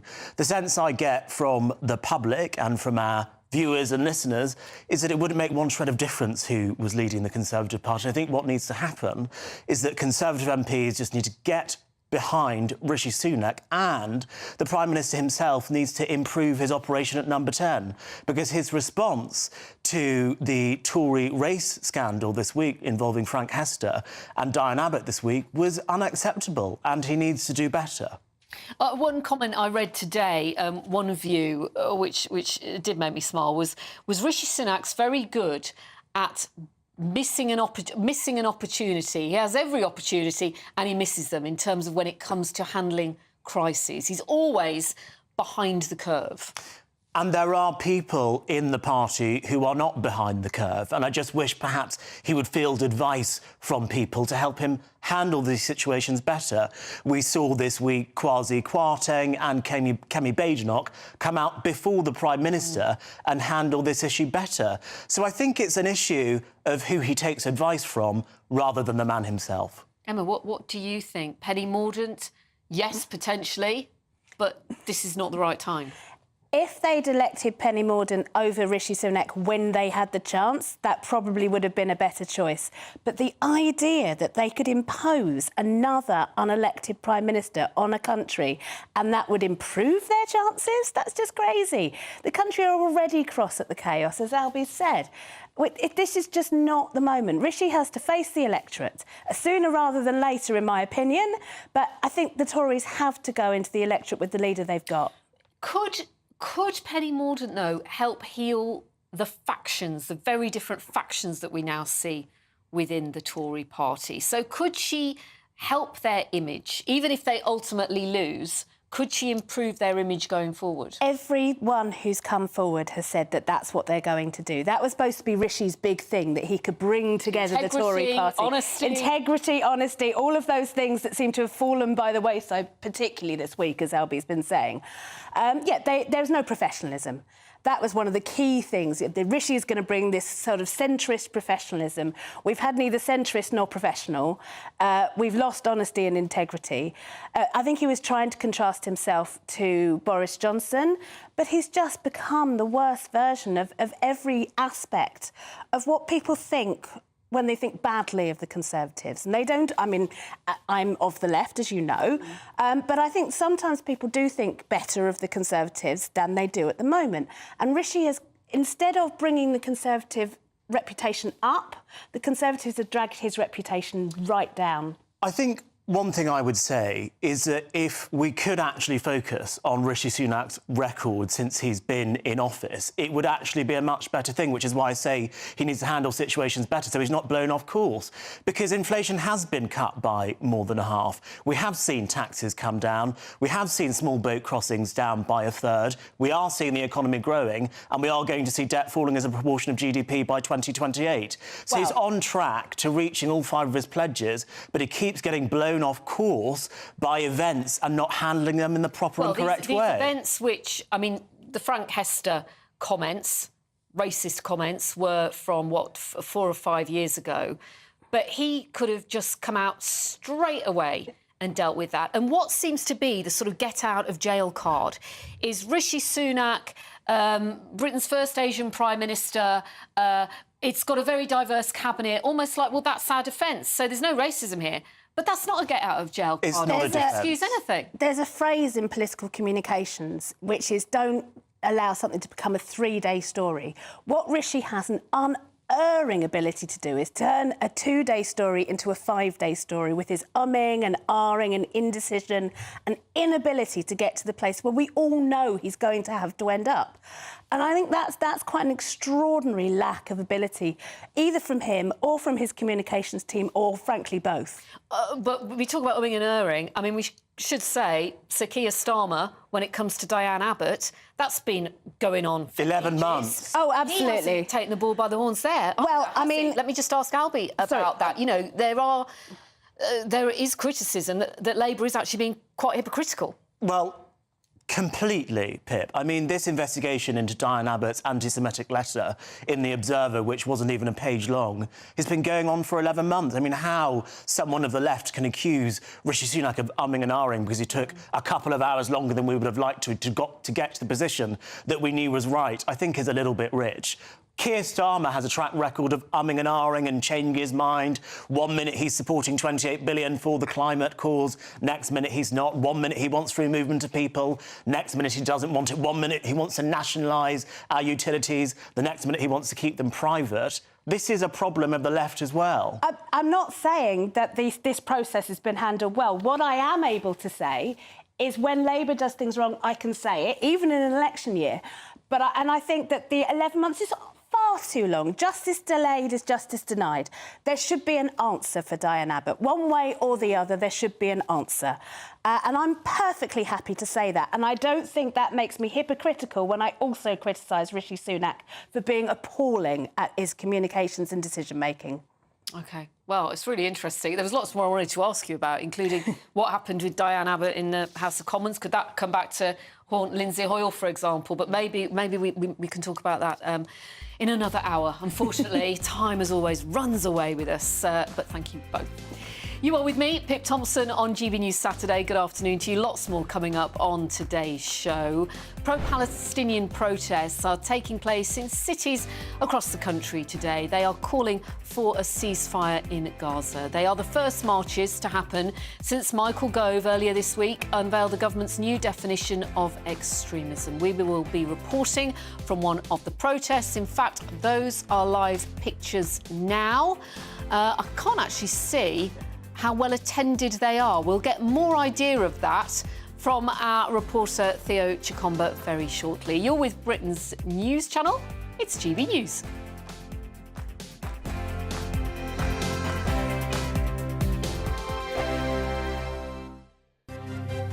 GB News Breakfast. Every day from 6 a.m.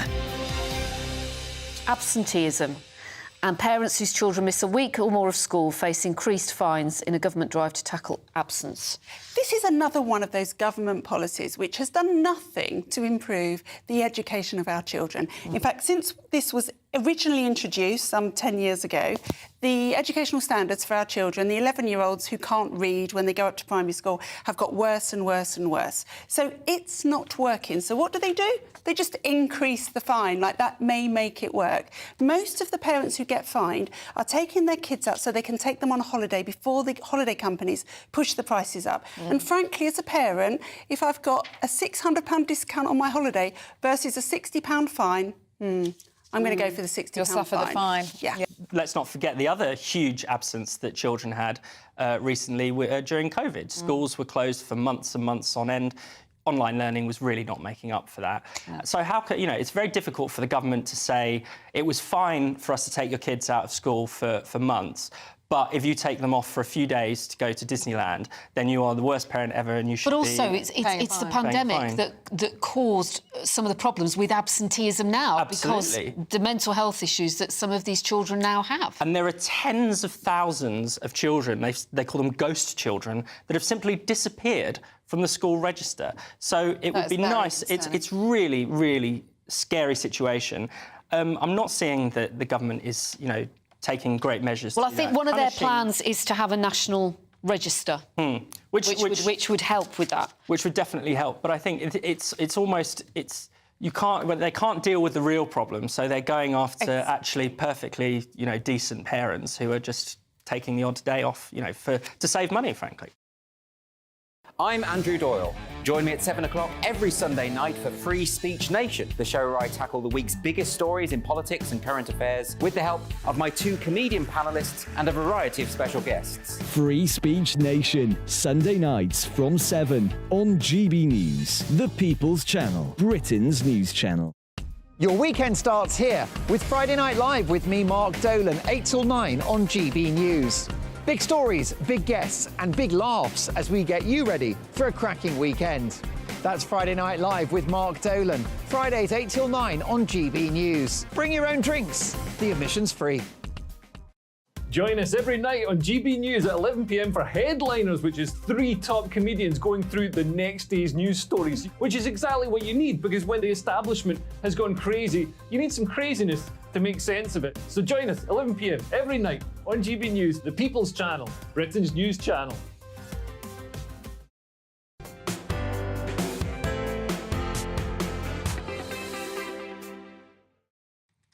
Welcome back to GB News Saturday with me, Pip Thompson. And what a day if you're an online supermarket shopper.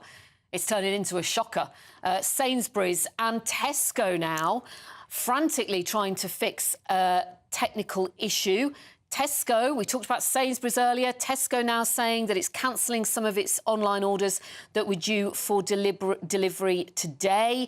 Sainsbury's admitting that they cannot fulfil the vast majority of their online grocery deliveries. It's causing issues with contactless payments at some stores. So chaos at two of the country's two major supermarkets. Roger, good afternoon. You say all Sainsbury's computers down, all Tesco's computers down. Strange that apparently these problems occurred overnight.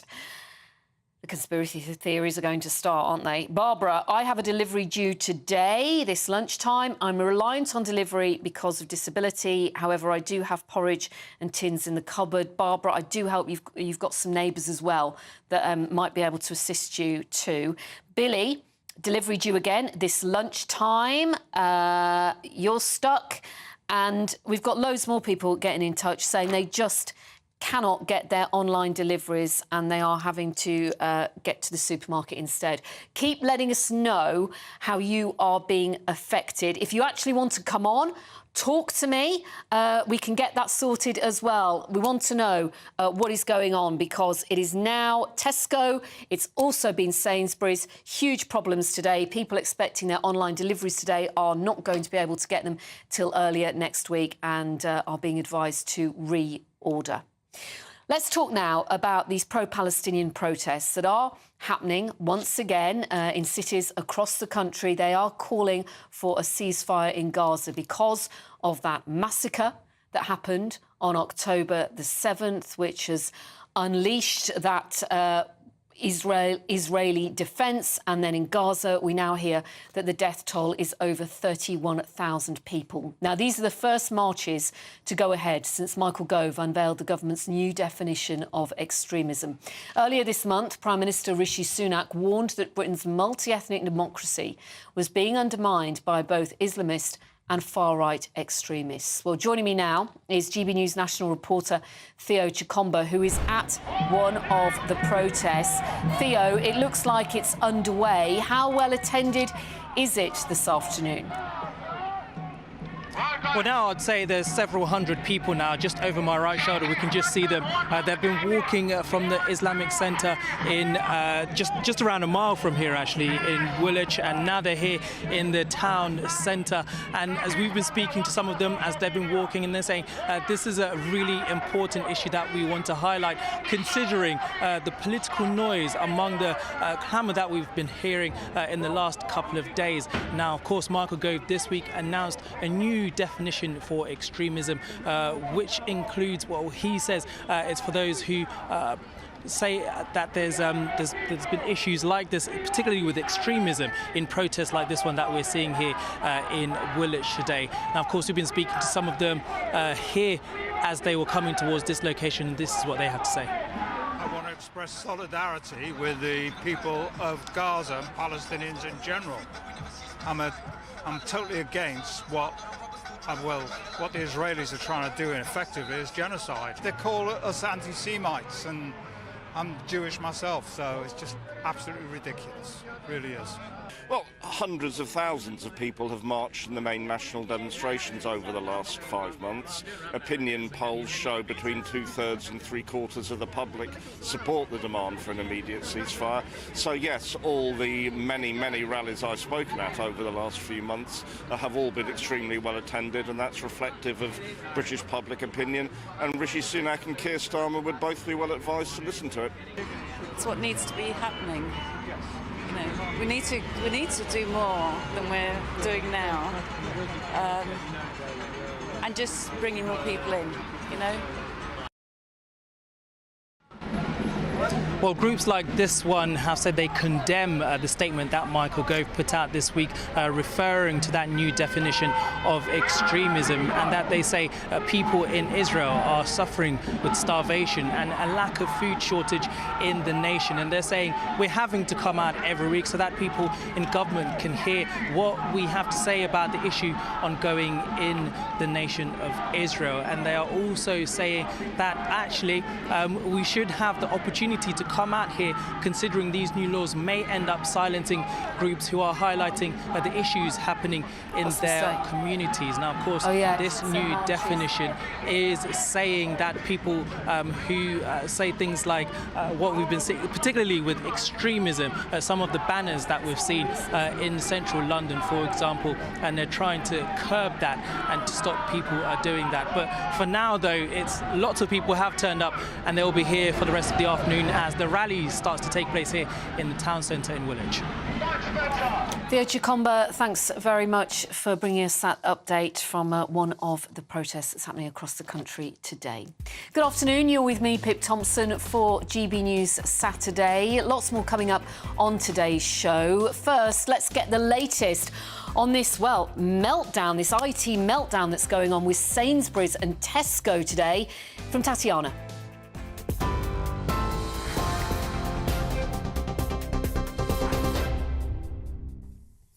Pip, thank you. The top stories from the GB Newsroom. Economy Minister Vaughan Gething has been elected as the Welsh Labour leader and he'll succeed Mark Drakeford as the first Minister of Wales. He beat his only rival, the Education Minister Jeremy Miles. Mr Gething won't take over as First Minister until Wednesday, when a vote will be held in the Senedd. After 25 years of devolution, he says he remains committed to the cause. Tory MPs have reportedly held secret talks to oust the Prime Minister and install Penny Mordaunt as the leader of the Conservatives.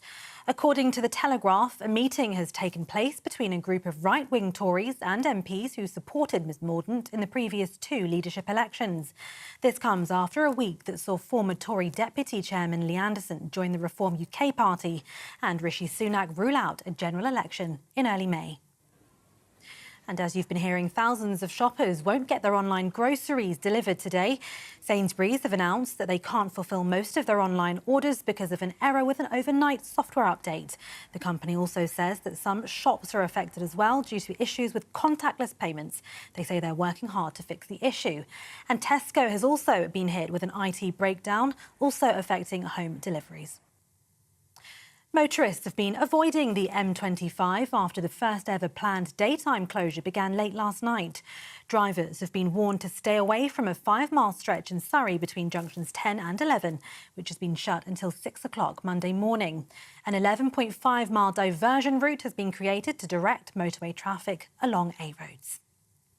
For the latest stories, you can sign up to GB News Alerts by scanning the QR code on your screen, or you can go to gbnews.com/alerts. Now back to Pip.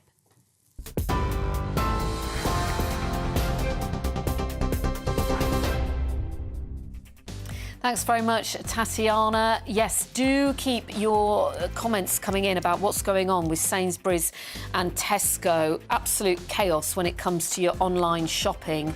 Yvette, good afternoon. You make the point about what about those people who can't afford to pay again? She says that some of these supermarkets take up to 5 days to give you a refund. Your daughter-in-law's just had to borrow money from you to go shopping. Not everyone has a backup plan, but there is some good news because Susan, you live out in the Welsh countryside.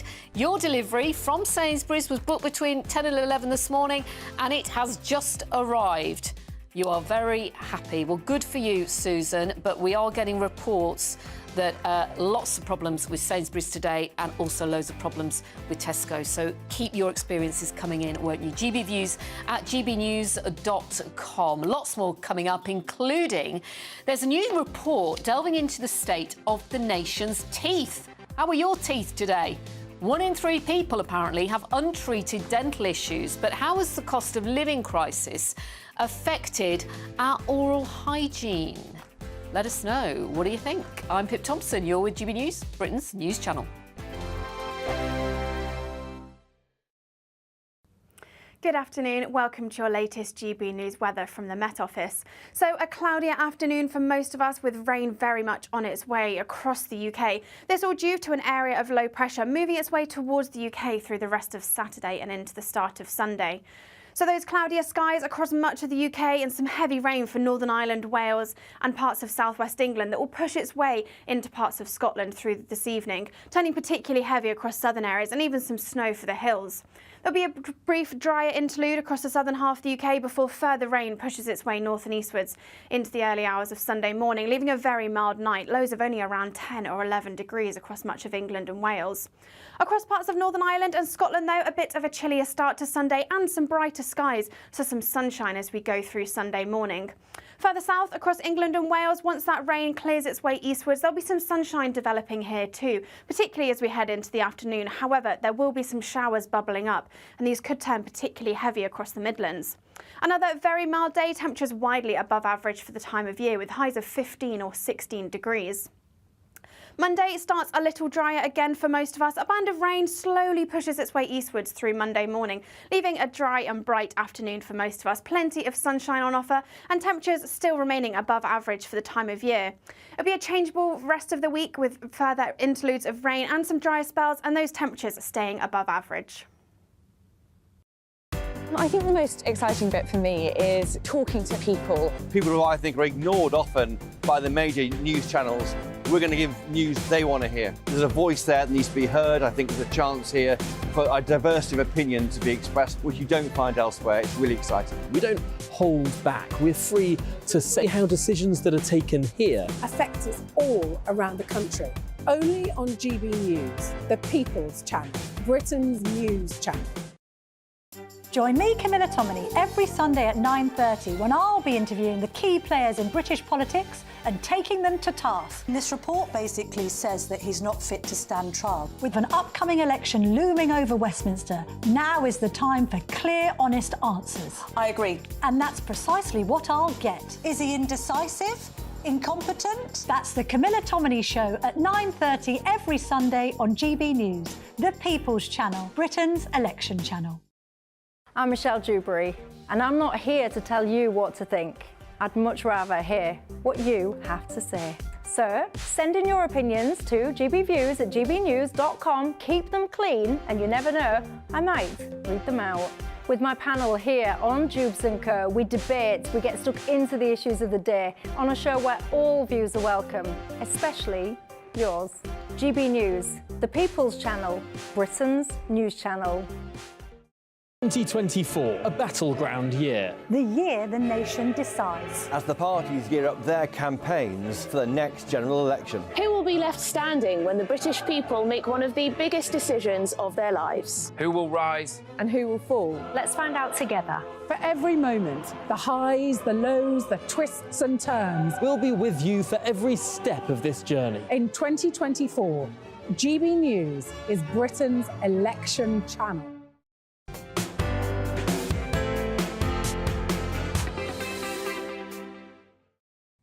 Welcome back to GB News Saturday with me, Pip Thompson, on your TV, online and on digital radio. And lots of you are talking to us about this IT meltdown going on, first with Sainsbury's, and now within the last hour, we're hearing about Tesco as well. Alex, you're due to have a delivery today from Sainsbury's. You can't leave the house to shop as you have a broken leg, and you've got no family or friends locally because you live rurally. No communication of the issues prior to seeing this on the news. You've rebooked for tomorrow. OK, well, that's good. You waited for nearly an hour to get through to someone. Well, Alex, it does sound like you're getting sorted, but stay with us here because we'll be bringing you the very latest on this. But I'm so sorry that so many of you are having problems. Jen, you say, surely this is where our councils need to step up. They have lists of those with mobility problems that would need online shopping. Why are they not getting involved and helping? We pay enough council tax. Keith, we live 20 miles from the nearest supermarket and we use a delivery service. The truck does upward of 12 deliveries each time it goes out. If we all got into our cars, there'd be 11 more vehicles on the road and 11 times the pollution. Delivery is not just convenient, as it is ecologically sound. So all good thoughts for you. Thanks very much. Do keep them coming in. gbviews@gbnews.com. Now, let's talk about teeth. How are your teeth? Did you brush your teeth this morning?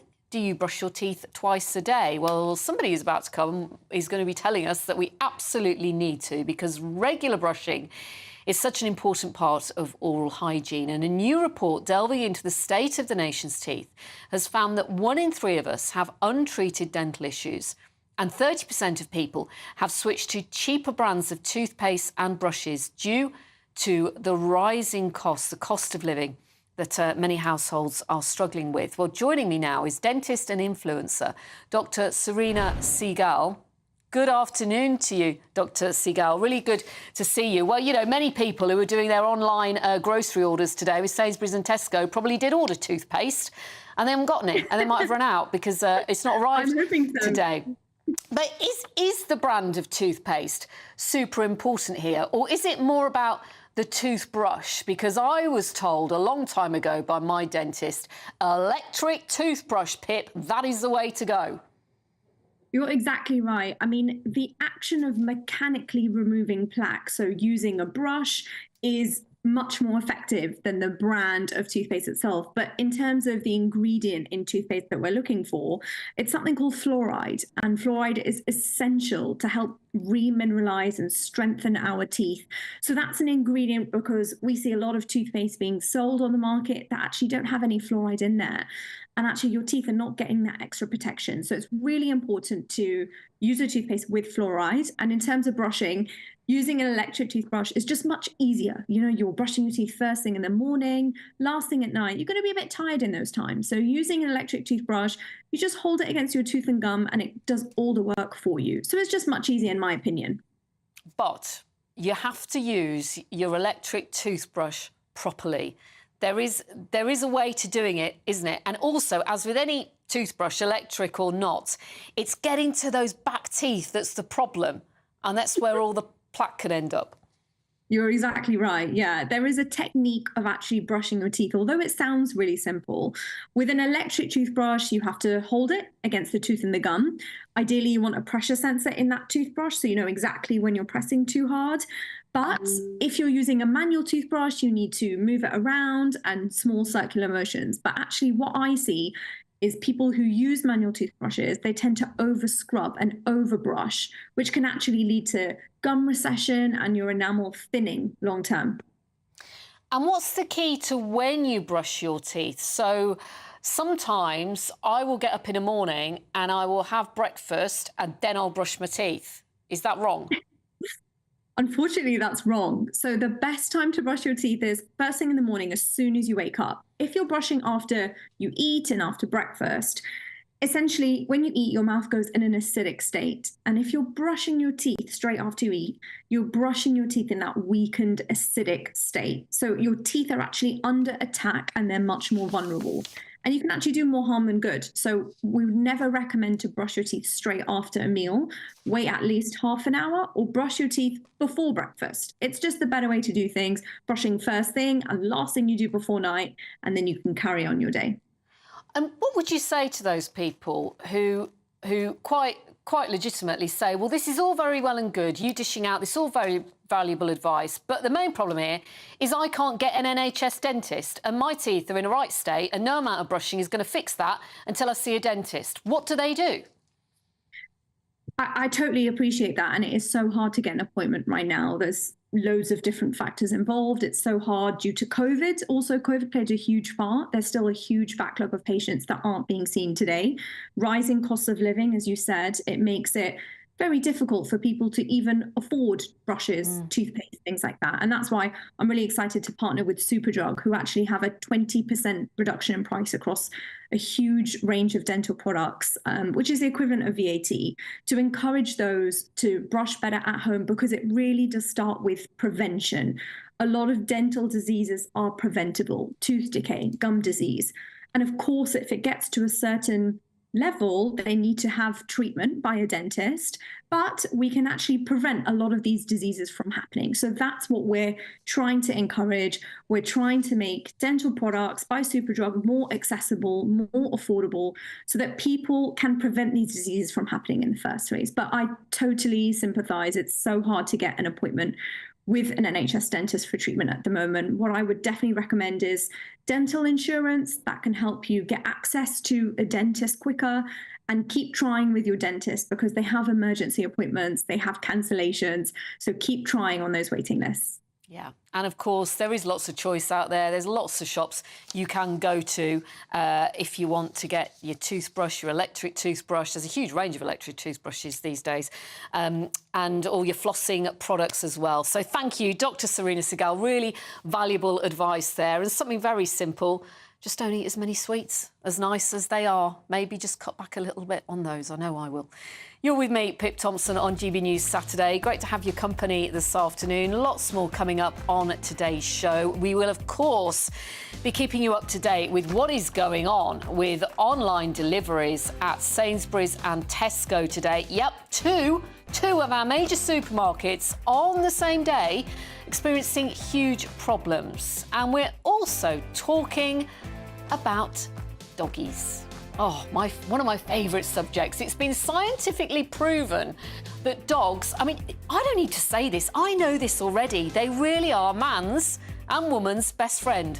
Stay tuned to find out more. We've got a little guest in the studio.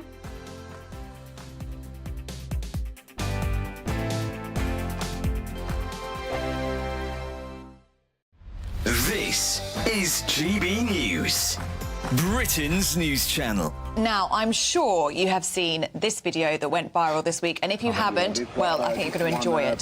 This is a firefighter leaning on a fence whilst watching a trapped driving instructor's car sink in 4 feet of floodwater. Looks very comfortable there, doesn't he? Just leaning against the fence. Just chilling, just relaxing. Yeah, there were two. There were, in fact, 2 Essex fire and rescue crews, an ambulance and a police car parked near the sinking vehicle, but they wouldn't enter the water because they had to wait for specialist crews who were trained for the water depth. Well, 2 people who weren't going to sit back and watch were these 2, Jack and Danielle Price, who took it upon themselves to rescue the submerged driver. And Danielle joins us now. Very good morning to you, Danielle, and you are a hero, an absolute hero. What happened in this video? Make sense of it for us. So we were filming in the area for our YouTube channel, and we've seen the fire brigade come through. I was actually out at 5 o'clock in the morning with my husband, Jamie. We know it always happens there, as you can see, and it was clear. We've seen the fire brigade come through, we've followed them, and they're just standing around as if nothing's happened. In the clip, it says he's fine, he's on his phone, and then sort of walked away. But what they failed to realise is when my partner actually opened the door, as you can hear, he's on the phone to the emergency crew in panic, thinking he's going to sink. So we could not just sit there and watch. He's absolutely terrified. Yeah, poor bloke. Well done you. Do you reckon this is health and safety gone mad? It is, because although I do sympathise with them, they are so red-taped, but surely sort of common sense has to kick in as open the door.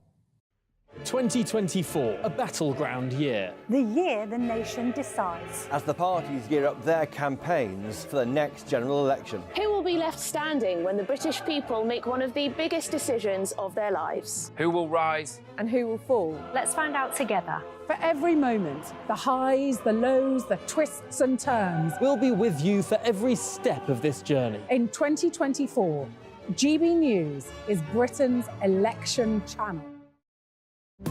GB News is the home of free speech. We were created to champion it, and we deliver it day in, day out. Free speech allows us all to explore and debate openly the issues most important to us, our families, and of course, the British people. Having challenging conversations to enlighten each other. Which is why we hear all sides of the argument. We are the People's Channel. We will always stand by the freedom to express yourself. On TV, radio, and online. This is GB News, Britain's news channel.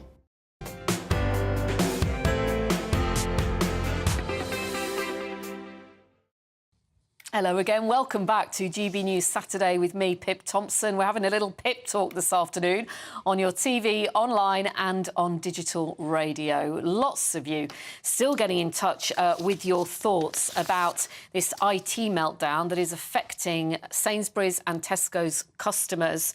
I mean, what a day. All on the same day, online deliveries down.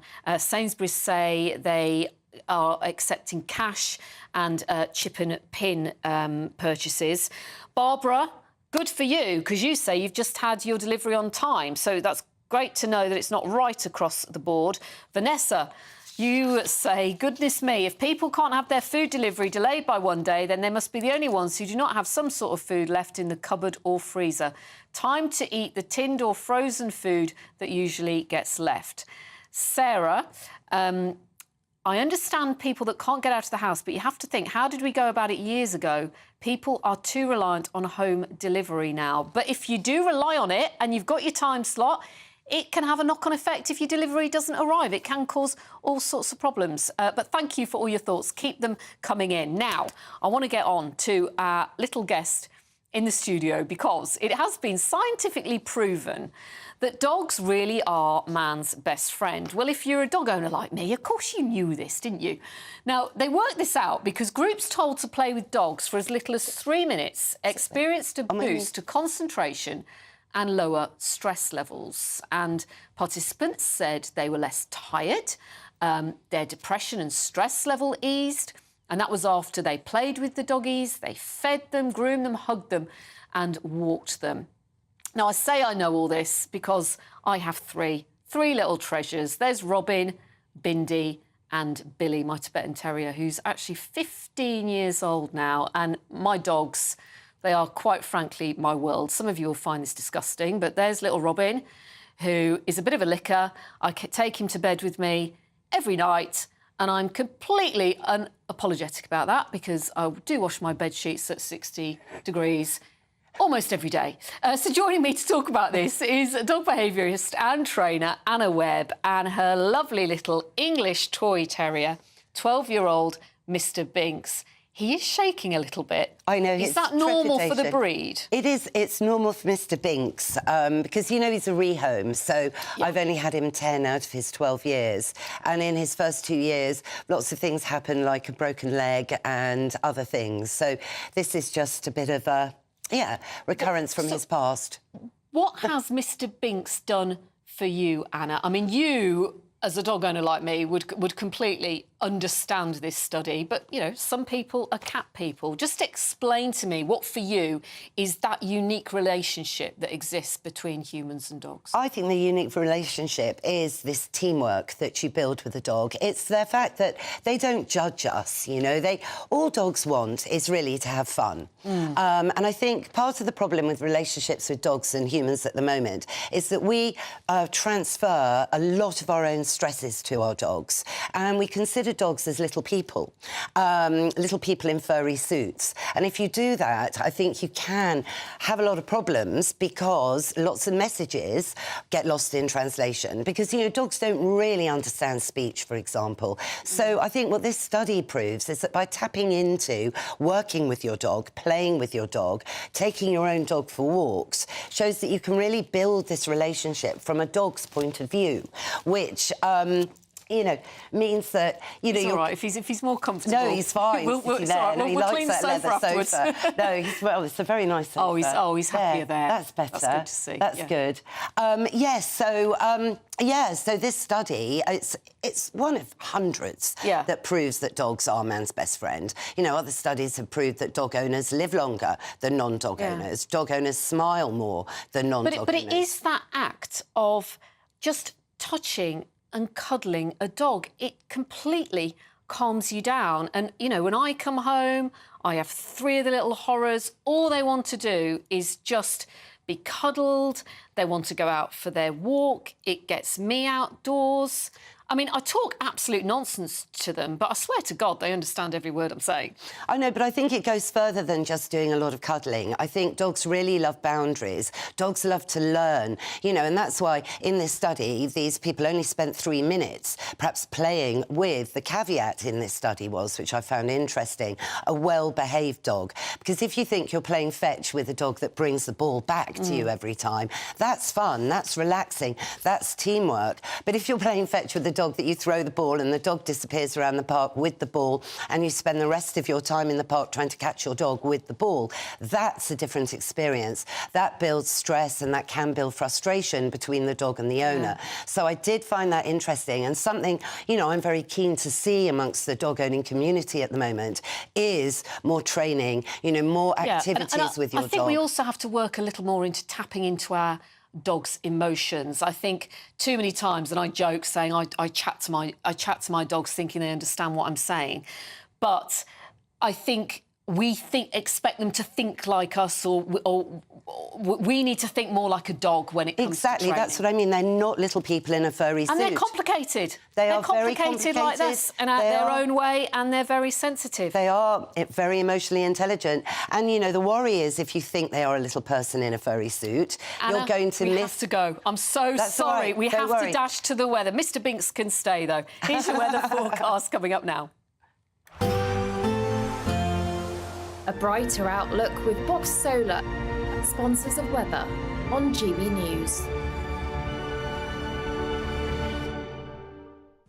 Good afternoon, welcome to your latest GB News weather from the Met Office. So a cloudier afternoon for most of us, with rain very much on its way across the UK. This all due to an area of low pressure moving its way towards the UK through the rest of Saturday and into the start of Sunday.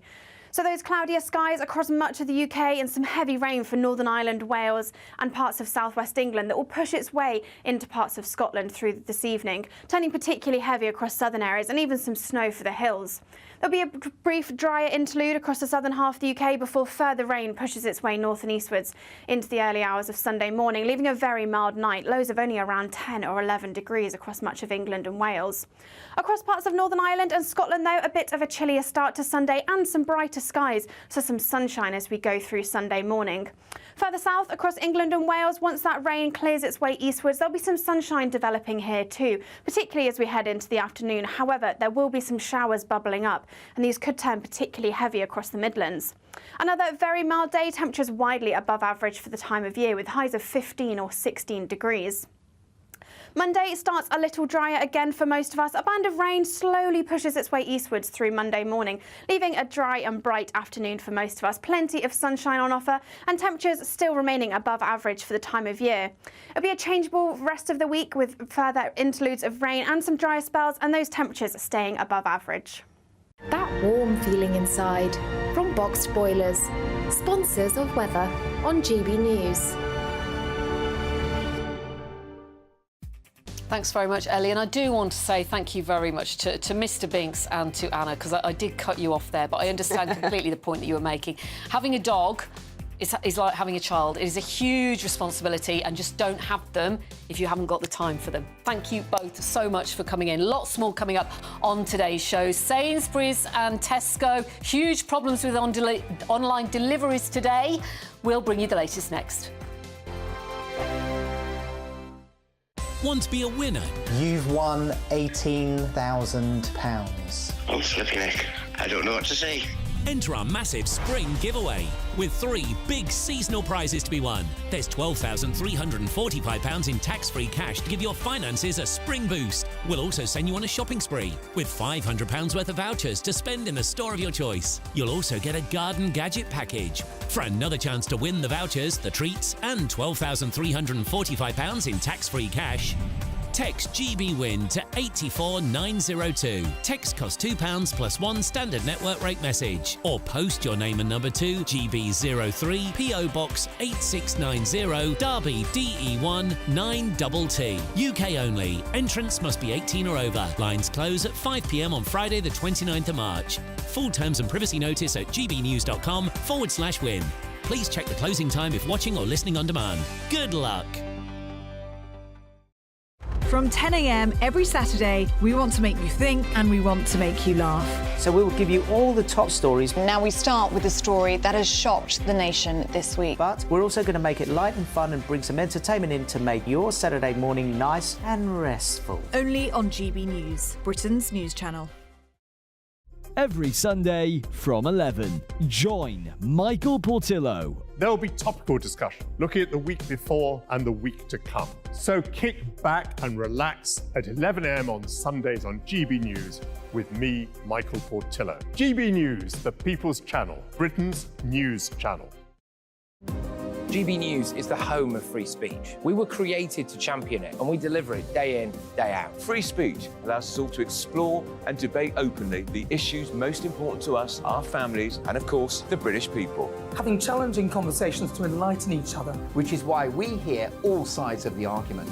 We are the People's Channel. We will always stand by the freedom to express yourself. On TV, radio and online. This is GB News, Britain's news channel. I'm Andrew Doyle.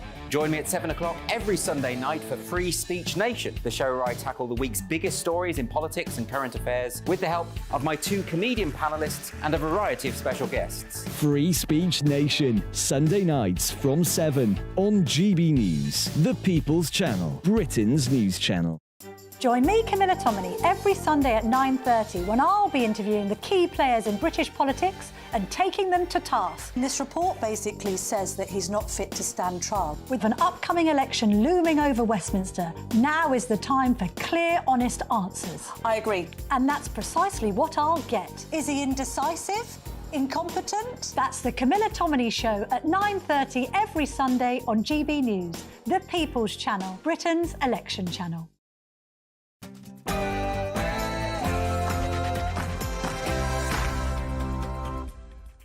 Good afternoon, welcome to GB News Saturday. I'm Pip Thompson, and for the next 60 minutes I'll be keeping you company on TV, online and on digital radio, keeping you up to date on the stories that matter to you. What is coming up? Well, Sainsbury's and Tesco now say they will not be able to fulfil the vast majority of online deliveries today because of technical issues.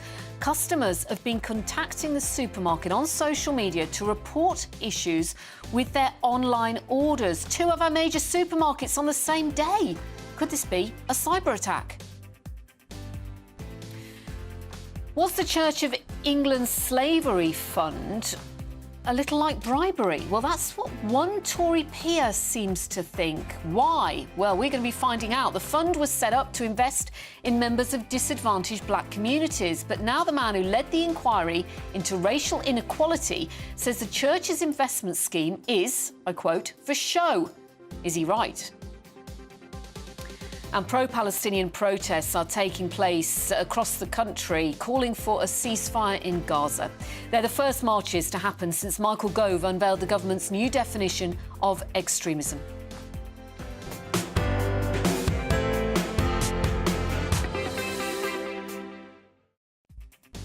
We are, of course, get plenty of reaction to that IT meltdown. First, it was Sainsbury's.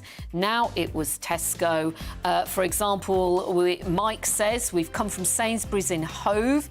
Chip and PIN is not working. Most credit cards are not accepted. Debit cards appear to be OK. What is your experience? What problems is it causing you? Do let me know. gbviews@gbnews.com. Let's get your latest then on that IT meltdown and the rest of the day's headlines with Tatiana.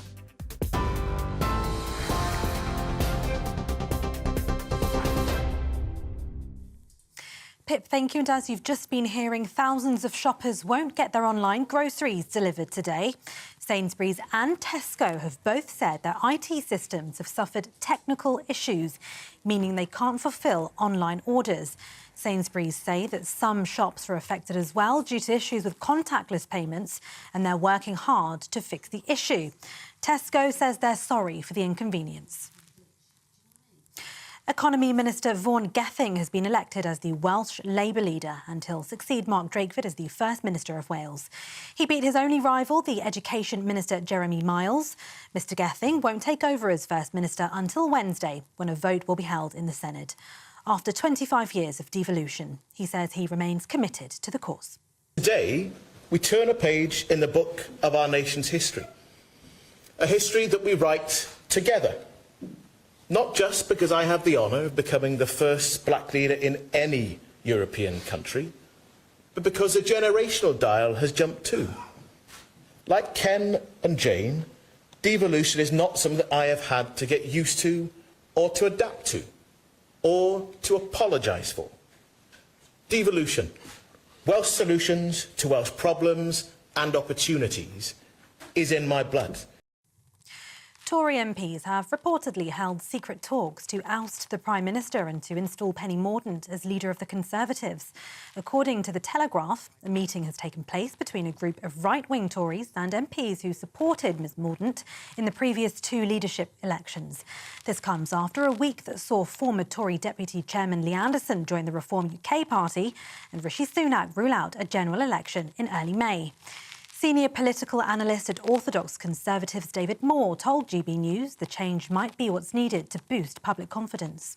The Conservative Party have had so many leaders. I think people are frustrated, the membership is frustrated, the voters are frustrated, in fact apathetic. A lot of voters are very worried about getting out to vote at the moment, and we need some certainty, quite frankly, and we need strong Conservative leadership. Now, some people think and see Penny Mordaunt as a vehicle for that. With a strong background in defence. At the moment, a lot of people are very unhappy at the moment, and the membership especially. But at the moment, the general election is looming. This could be in May, this could be in October, but the Conservatives need to come into that election united. The female employee suspended by Formula One's Red Bull has formally appealed against the decision to clear team principal Christian Horner of controlling behaviour. She made the allegation earlier this month, but was suspended as a direct result of Red Bull's inquiry into her allegations. Horner was allowed to continue in his role when he was cleared of any wrongdoing. And motorists have been avoiding the M25 after the first ever planned daytime closure began late last night. Drivers have been warned to stay away from a 5-mile stretch in Surrey between junctions 10 and 11, which has been shut until 6 o'clock Monday morning. GB News South East of England reporter Ray Addison has been tracking developments. Now, I'm here on the edge of the M25. You can see traffic behind me approaching junction 11 heading southbound. Now, they're being forced to take that exit because of that 5-mile closure. They'll be taken on an 11.5-mile diversion through several villages, causing locals to be very concerned about gridlocked traffic. National Highways, though, has warned people not to travel unless absolutely necessary, and it seems so far that warning has been heeded. For all of the latest stories, you can sign up to GB News Alerts by scanning the QR code on your screen, or you can go to gbnews.com/alerts. Now back to Pip.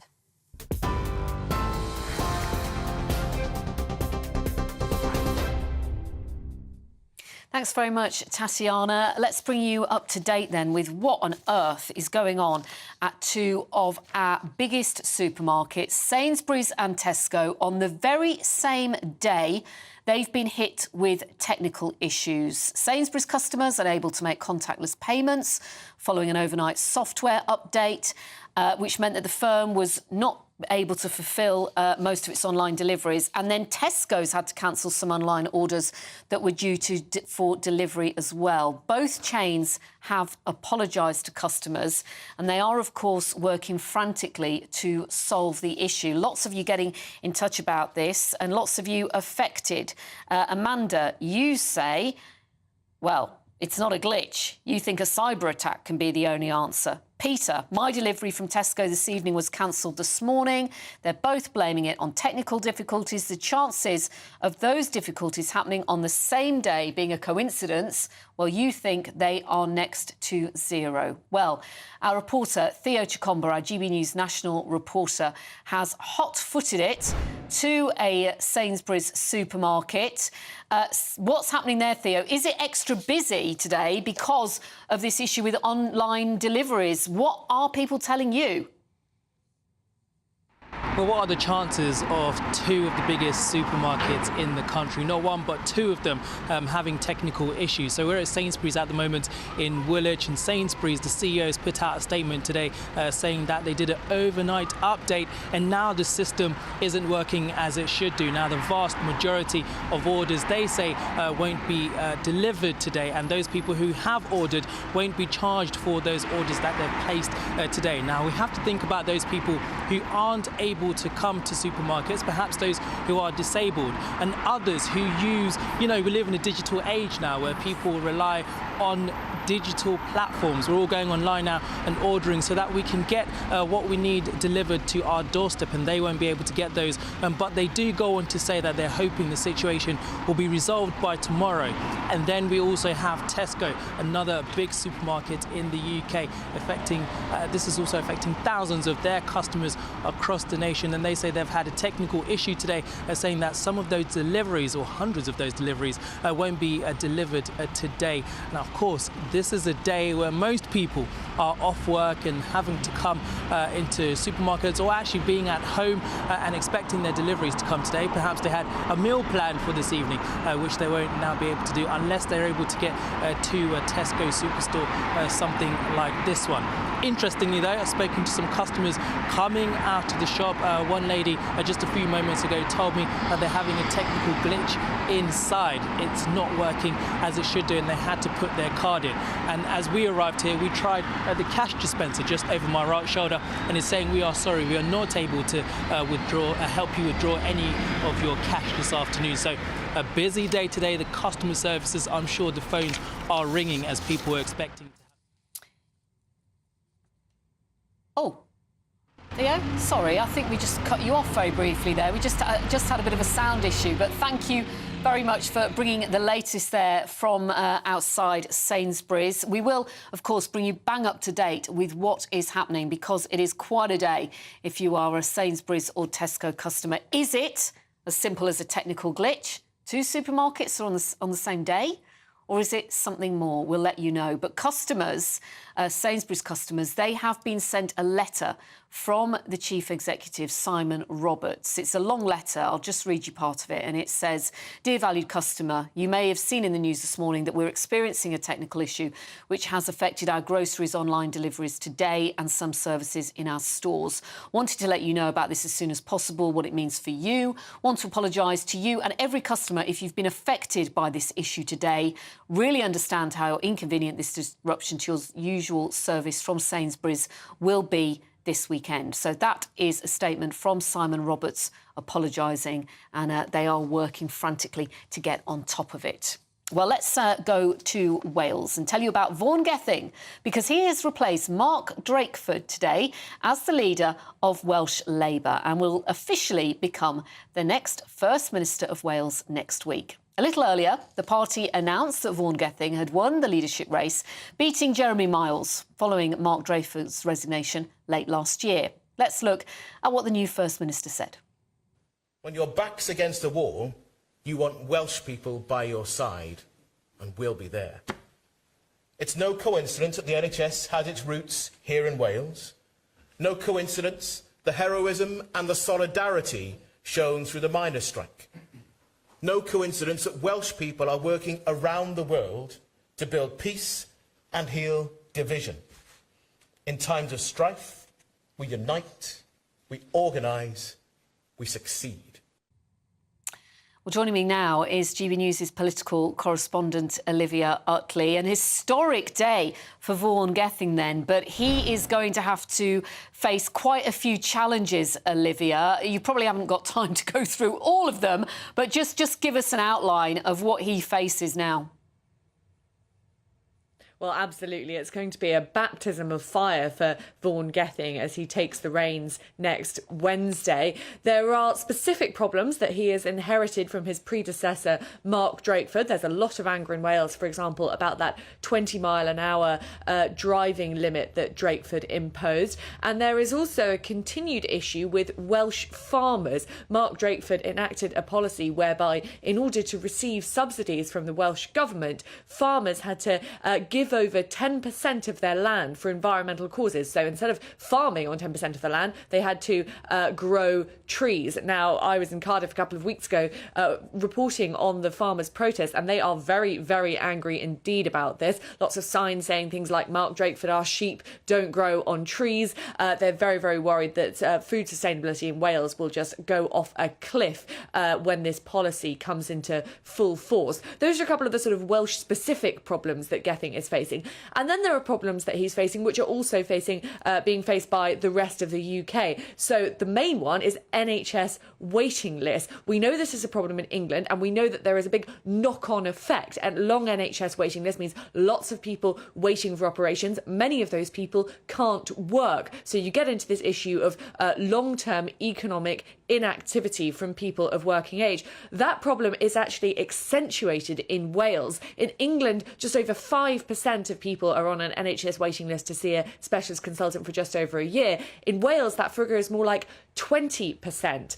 And Vaughan Gething isn't exactly a sort of fresh pair of hands dealing with this issue. He was health minister during the years of COVID. That said, he has a lot of experience behind him. He's been a cabinet minister for a long time now, first as health secretary and then as health minister and then as economic minister. So the hope among Welsh Labour supporters is that that experience will stand him in good stead when he takes the reins on Wednesday. But it is going to be a very, very bumpy ride for him.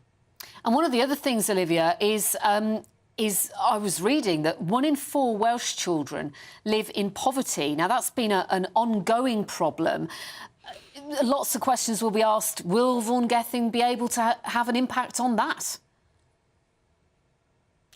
Exactly. Another really, really important question. The cost of living crisis has hit Wales more harshly, really, than it has hit England over the last couple of years. And schools in Wales are seeing the effects too. There is a lot of absolute poverty, particularly in some areas of rural Wales. What will Vaughan Gething do to try and tackle that problem head on? It remains to be seen. He might be helped out a little bit by the fact that we are expecting a Labour government in Westminster come the end of this year. The relationship between Mark Drakeford and the Conservative Prime Ministers of recent years haven't really been great. We saw some of that in the COVID inquiry. There were times when Mark Drakeford wasn't invited to Cobra meetings, for example, when whole UK policy decisions were being taken. I think we can assume that under a Starmer government, that relationship between the Senate and the government here in Westminster would be stronger. So that might give Gething a bit more sort of fuel to his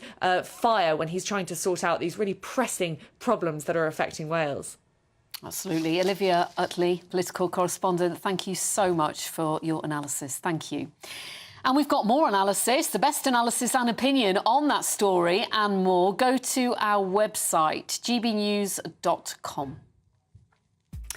You're with me, Pip Thompson, on GB News this Saturday afternoon. Really good to have you with us this afternoon. And it's a busy one with all these problems, isn't it, for Sainsbury's and Tesco. Lots of you getting in touch with how it's affecting you. Those of you who are severely affected, I do hope you're OK, that you've got maybe neighbours who are able to help, because I know some of you might be disabled. We had somebody got in touch who's got a broken leg and lives in a rural area. So do hope you're getting sorted. And also, many of you are saying it's still a good job that we have cash in our pocket and that we have the choice to use it, because there has been an issue with chip and pin and people using their cards. Keep your thoughts coming in, how you are affected. Why is it 2 of our biggest supermarkets on the very same day? Also this afternoon, we're talking about whether the Church of England's slavery fund is akin to bribery. That's what one Tory peer seems to think. Now, the fund was set up to invest in members of disadvantaged black communities, but now the man who led the inquiry into racial inequality says the church's investment scheme is, he says, for show. Is he right? We're talking about that very shortly. You're with GB News, Britain's news channel.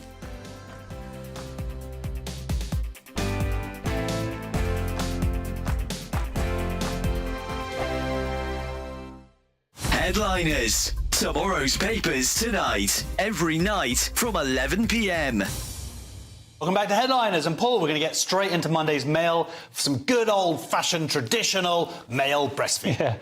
Yeah. To answer the question, what is the latest woke hell, Josh?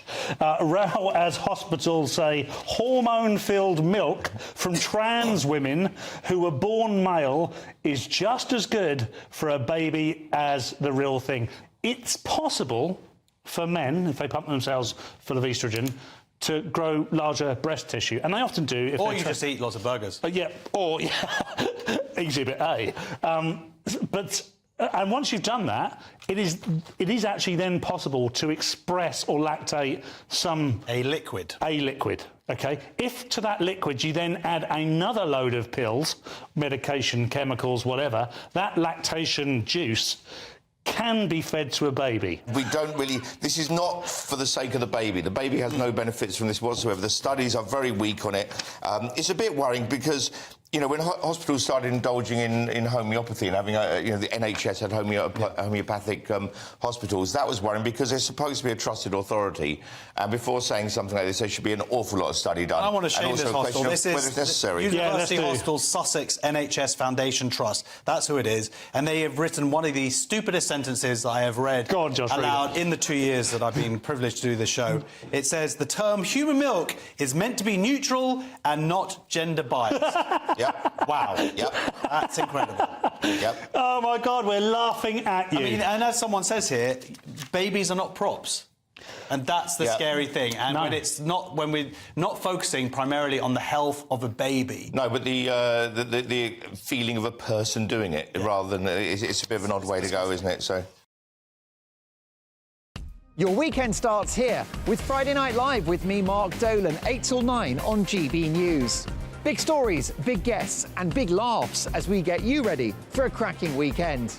That's Friday Night Live with Mark Dolan. Fridays 8 till 9 on GB News. Bring your own drinks. The admission's free. Join us every night on GB News at 11 p.m. for Headliners, which is 3 top comedians going through the next day's news stories, which is exactly what you need, because when the establishment has gone crazy, you need some craziness to make sense of it. So join us 11 p.m. every night on GB News, the People's Channel, Britain's news channel. From 10 a.m. every Saturday, we want to make you think and we want to make you laugh. So we will give you all the top stories. Now we start with a story that has shocked the nation this week. But we're also going to make it light and fun and bring some entertainment in to make your Saturday morning nice and restful. Only on GB News, Britain's news channel.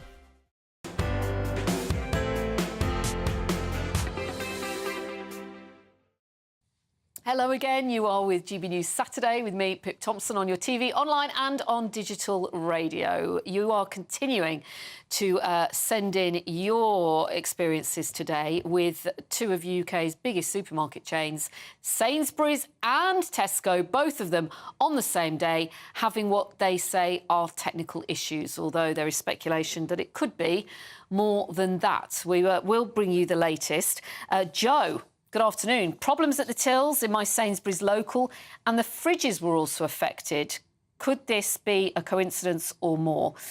Patricia, staff in Sainsbury's are telling customers at the doors that they cannot use cards, only cash. However, some cards did work, tapping the pin in the machine. Jackie, will they be issuing vouchers as a way of an apology? My shopping is now coming on Monday. And Kenneth, no issue at all, as my shopping is done in store and I always pay by cash. And Gillian, oh, this is lovely, Gillian, thank you. You'd like to thank us for keeping everyone updated throughout all these issues today. When you heard what was happening on GB News, you tried calling only to get an automated announcement, but you now have an email explaining the situation. Well, I'm very pleased, Gillian, that we can keep you bang up to date with what's going on, and we will continue to do so. Right, let's talk about the Church of England's slavery fund, which has been described as almost like bribery. That's what a Tory peer seems to think. Now, the fund was set up to invest in members of disadvantaged black communities, but now Lord Sewell, who led the government inquiry into racial inequality, says the Church's investment scheme is, in his words, for show. Joining me now is political commentator Alex Armstrong and GB News presenter and co-founder of Conservatives Against Racism, Albie Amankona. Thank you very much for talking to me about this. Crikey, where do we start? Albie, is it just for show? Or can the Church of England not spend their money as they wish? The Church of England can do amazing things for this country and for the world, and I'm not sure why it's chosen to focus on this specific issue. You know, one of the causes that I've always thought the Church was very good at were things called almshouses, which were basically houses that would be built on church estates for the needy. Now, I think there's some reporting that not only did they want to spend £100 million on this fund, that they wanted to spend £1 billion on reparations as well. Well, why not spend 100 million or £1 billion on a new generation of almshouses to help British people in need, as opposed to just helping one group of people, black British people? Why not just help all people in need? Is it for show, Alex? Well, I just don't understand what the Church of England is trying to do. It's on its deathbed. It really is. There is people... It is on its deathbed. There are people fleeing the church. Fleeing? They're fleeing the church. Well, congregations have reduced. I mean, deathbed is maybe a little bit... Well, look, if we look over 20 years, it's dramatically lower than it used to be. And a lot of criticism from actual Christians come from the values that the Church of England are now propagating. And Justin Welby has a lot to answer for because, you know, not only are we seeing in the news this mass conversion of illegal immigrants to a gay mass system in the UK, but now we're seeing them spending money, and as Albie actually pointed out correctly, in a way that doesn't really benefit broader society. It benefits a very small group of people. And if we look at the history of the church and its participation in things like crusades and many other things, it's complicitly taken not just black people's lives, but white people and other Europeans' lives too. So should the church open its reparations up to every culture, race and creed in the world at this point? So I just don't know where it's going to end. This committee has also said 1 million's not enough. It's 100 million, sorry. It's 100 million. 100 million is not enough? It's the church's initial £100 million fund. Church commissioners are now hoping for a target of £1 billion. I mean, it's woke nonsense, isn't it? It's virtue signalling to say, look, this is American imported wokeness, and I just think, where does it end? Where does it end, Albert? But is it not actually? You could make the argument that this is charity, and the church gives millions in charity every year, and this is what the church does. I mean, the church is literally there to virtue signal. Justin Welby's job is to be a virtue signaller, is it not? Should charity discriminate? I mean, that's what he's saying. We're only going to give this to people from a specific skin colour or background. I don't think that's very Christian of them, frankly. But there's lots of families now that say they want to make reparations, they want to make a point, if you like, by doing this. And I asked this at the top, can the Church of England not essentially spend that money as they wish? Well, of course they can. They are an independent institution. They are entitled to spend it as they will. But as an institution that is open to all Christians, they should really try and be as inclusive as possible with their money and try to actually get people back into church. I don't think this is going to do anything other than divide people. That's not what the founding principles of this religion are all about. It's about creating unity. So as Albie said, I think why don't they spend it on young people or people who are disadvantaged across Britain? There's a massive cost of living crisis in the country. And I think many sensible people would say, well, actually, that seems rather fair. We'll pay our reparations through doing good deeds. I think that was the teachings of Jesus, correct? Well, you'd have to tell me, Alex, I'm not a Christian. I mean, there are a ton of, thousands of church buildings that have shut, in the last few decades. Would the money not be spent into preserving those? Look, I think there is a lot that can be done with £1 billion. We could have a conversation for the next few hours, Pip, about how we could spend £1 billion. I agree with Alex on that, in that I don't think just spending £100 million or £1 billion on reparations for one race of people is really the best thing to do with this money. But ultimately, it is up to Justin Welby and the Church of England to decide what they want to do with their money, and it shouldn't really be interfered with. One thing that Lord Sewell said was that Britain is much less racist than 40 years ago. Well, maybe it is, but it doesn't mean that some people say it's not racist. It might be less racist than 40 years ago. I think that point is null and void. I don't know what he was trying to get to with that point. I mean, it's complete nonsense, if you ask me. I think the question we should be asking, is the country fairer? Is the church fairer? Is the church more inclusive? And I would say by a a yard mile, absolutely it is. It's inclusive to anybody who wants to attend. And just to point out that, you know, the church has been around for thousands of years, has discriminated in the past, to see where we are today is about damn sight better. But again, I don't understand this focus on race. I don't understand this focus on division. It doesn't make any sense. And I think that's what people want to see, is a bit of common sense back in the church, and for them to be acting in good faith, not on divisive topics. I mean, how long, Albie, do you apologise for it for? You know, we know slavery went on for centuries. So many nations were involved. Religion is about forgiveness, after all. So why does the church feel the need to do it? Well, I think there would be a lot of people, perhaps, on the left of British politics who would say, well, when has the apology been? You know, when has actually the British state or the British government actually said, we apologise for colonisation? Well, I'll finish my point. The members of the royal family did, and it caused a lot of controversy with people like Alex. So there would be a lot of people who would say, well, where has the apology been? Let's hear an apology first before we can say we've had enough apologies. The apology was on the Abolition of Slavery Act, when Britain spent 50% of its GDP to combat slavery, not just in Britain and ban it, but to ban it across the entire planet. We even blockaded Argentina, I think it was, or Venezuela, for months in order to shut down their slave trade there. I think that's a pretty grand gesture. You may not get the word "we're sorry," but actions speak louder than words, in my opinion, and the actions that Britain took to end slave trade across the world was an incredible gesture of how British values are and what we stand for as a country. But you can also still just say, I'm sorry for the slave trade. But what would you prefer? We end the slave trade, we'll say we're sorry for it? Well, look, we're not debating the end of the slave trade. That's already happened, Alex. We're talking about things today. And what I'm saying is there are people alive today who would like an apology for colonisation. I don't think that is an unreasonable debate to be having. People in this country are not victims of colonisation anymore. They're not victims of slavery.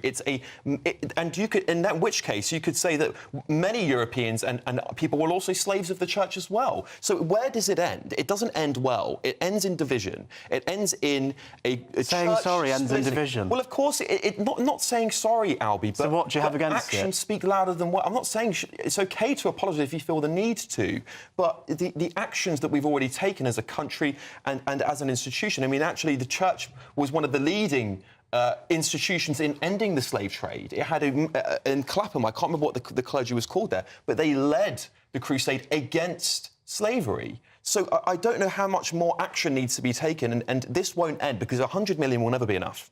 It will never be enough. Well, the church would say, you know, this investment scheme, it is a good cause.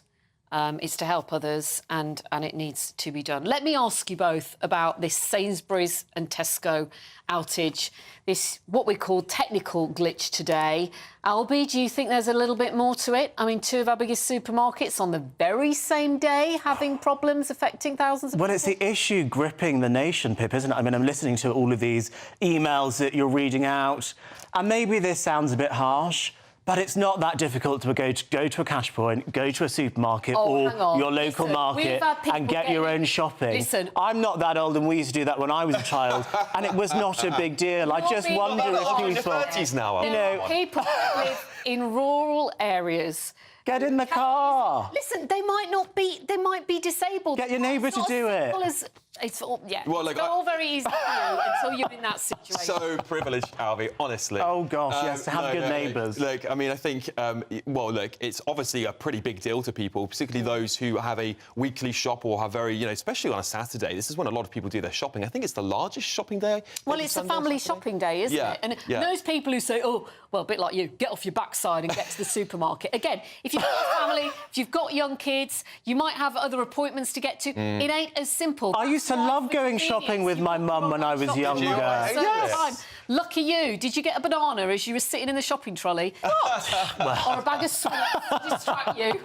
Or did you... The point is, it is perfectly possible for parents to go shopping with their children. It's perfectly possible to ask your neighbour to pick up something from the supermarket for you. It's an old-fashioned way of doing things, and perhaps things have gotten a little bit too easy. And often young people get called snowflakes for the things that we complain about. And I just wonder if complaining that you can't get your shopping order online is a bit snowflake. Is it a cyber attack, Alex? Do you think it could be? No, I really do think it is, Pip, because it's not a coincidence that two of our major shopping centres are where we get our groceries and food go down on the same day. This is a real test of British metal, and I think it shows the fragility of our system, because if this was a week long, the whole thing, it would be chaos, wouldn't it? The cash machines I mean, would be thank empty. goodness it didn't happen during the pandemic when we had to get online deliveries. But look, let's get the very latest on what is happening with Tatiana. She's got the headlines for you now.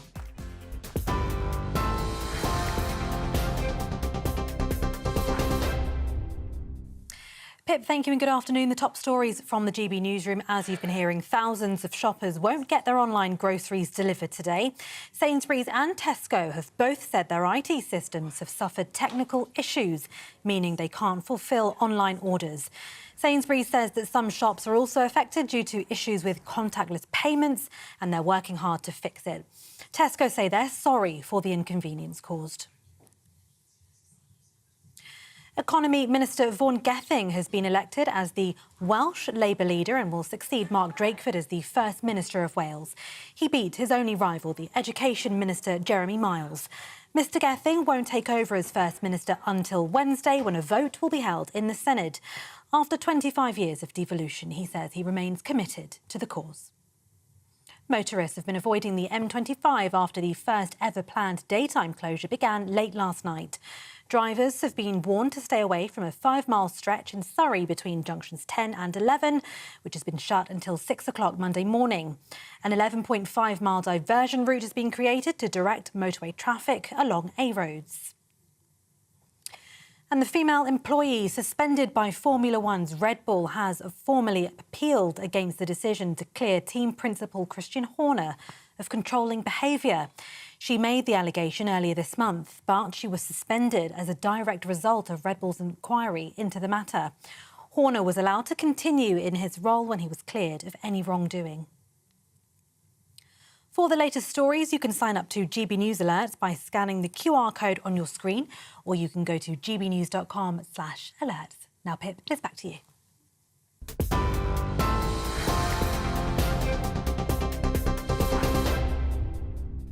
Thanks very much, Tatiana. A reminder that we've been talking about so much today, and you must have plenty to say about it. So do get in touch, gbviews@gbnews.com, or you can message me on our socials @GBNews. Still to come, well, M25, the world's biggest car park, some of you might say.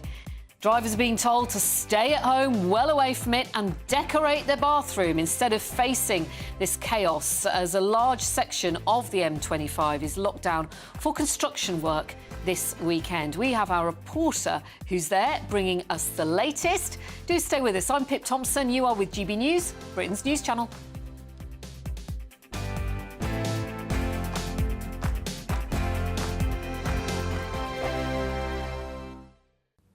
Good afternoon. Welcome to your latest GB News weather from the Met Office. So a cloudier afternoon for most of us, with rain very much on its way across the UK. This all due to an area of low pressure moving its way towards the UK through the rest of Saturday and into the start of Sunday.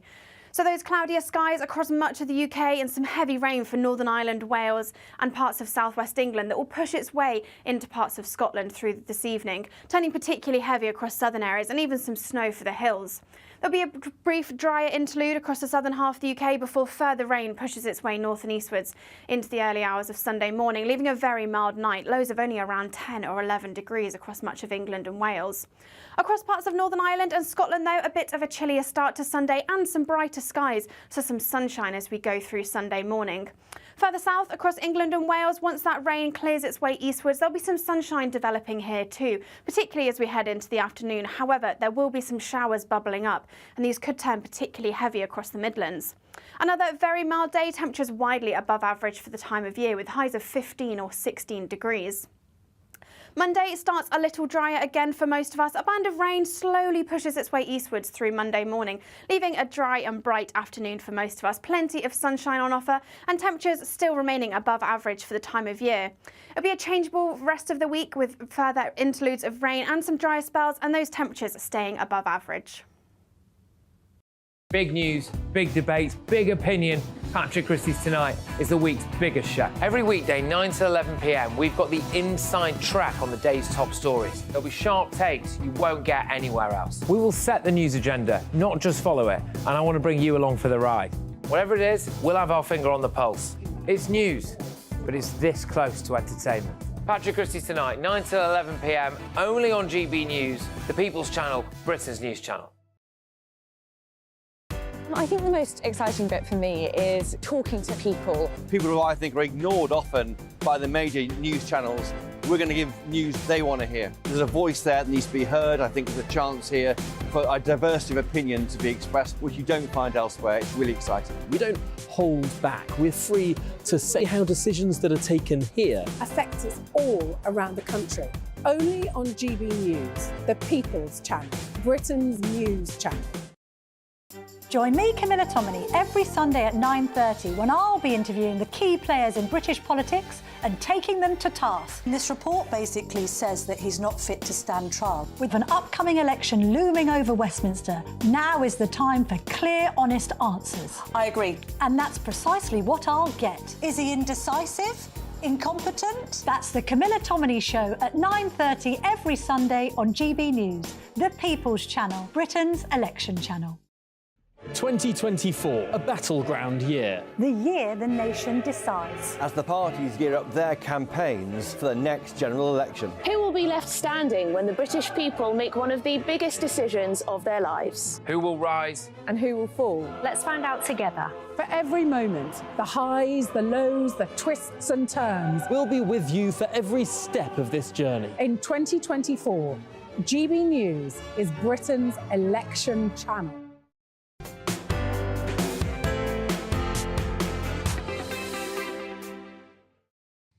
Good afternoon. You're with GB News Saturday with me, Pip Thompson, on your TV, online and on digital radio. Plenty more thoughts coming in from you about this Sainsbury's and Tesco's outage, this technical glitch, which could actually be something far more. We'll bring you up to date on that.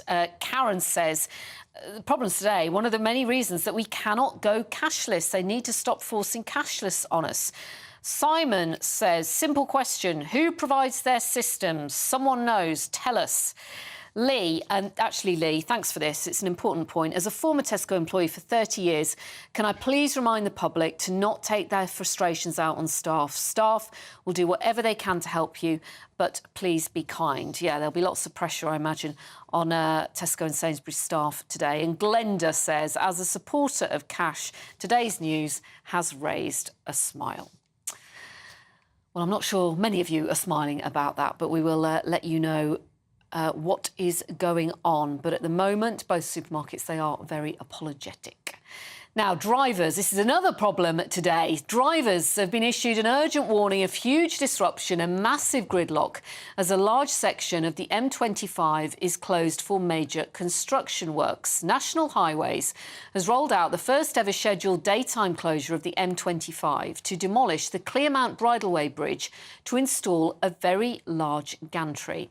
Well, talking to us from right near there is GB News reporter Ray Addison. I'm not sure how easy it was for you to get to your location, Ray. I mean, I've been hearing reports of tailbacks. Can you tell us? And also, are people adhering to this advice about don't use your sat-nav, just listen to what we're telling you and take the official diversion?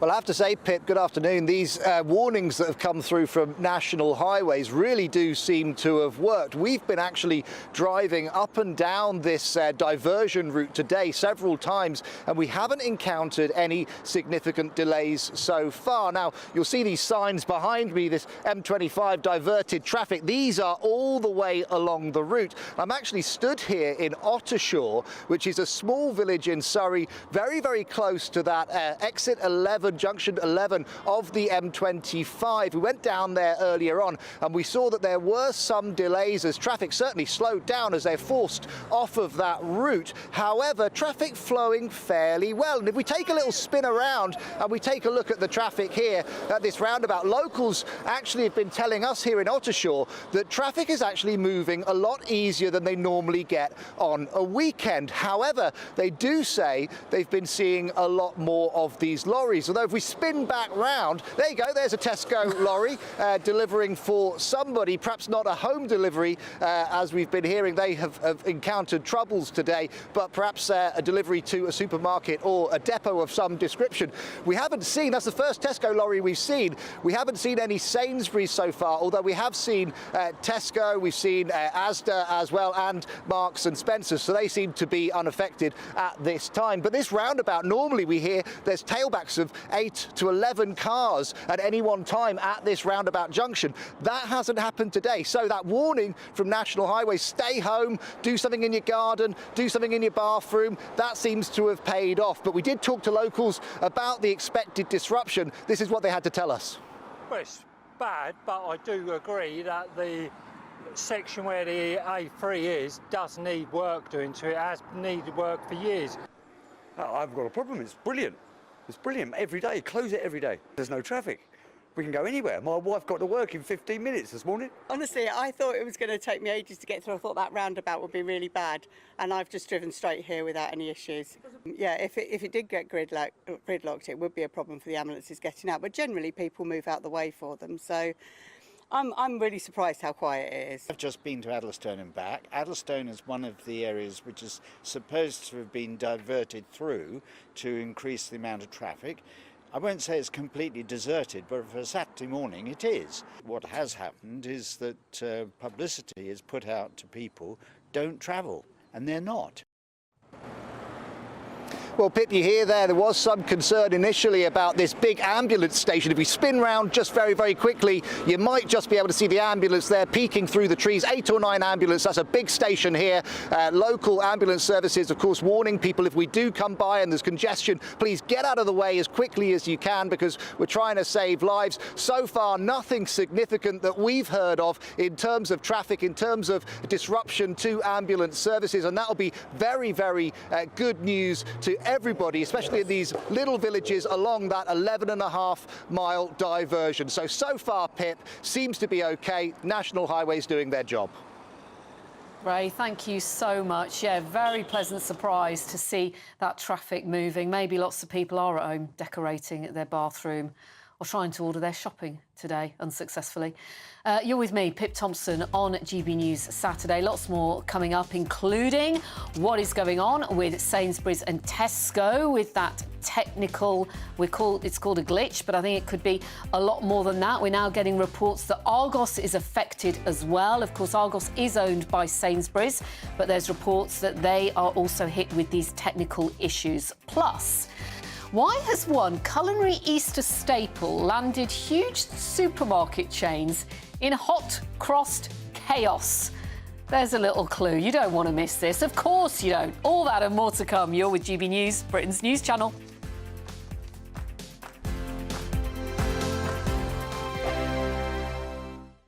Dubes & Co. Weekdays from 6 p.m.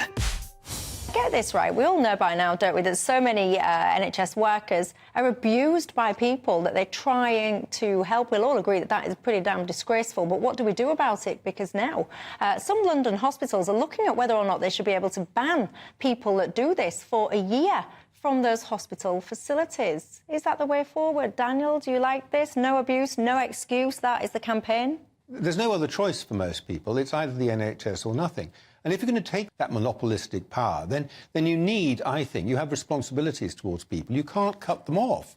So there are ways in which, of course, you can bring criminal charges against them.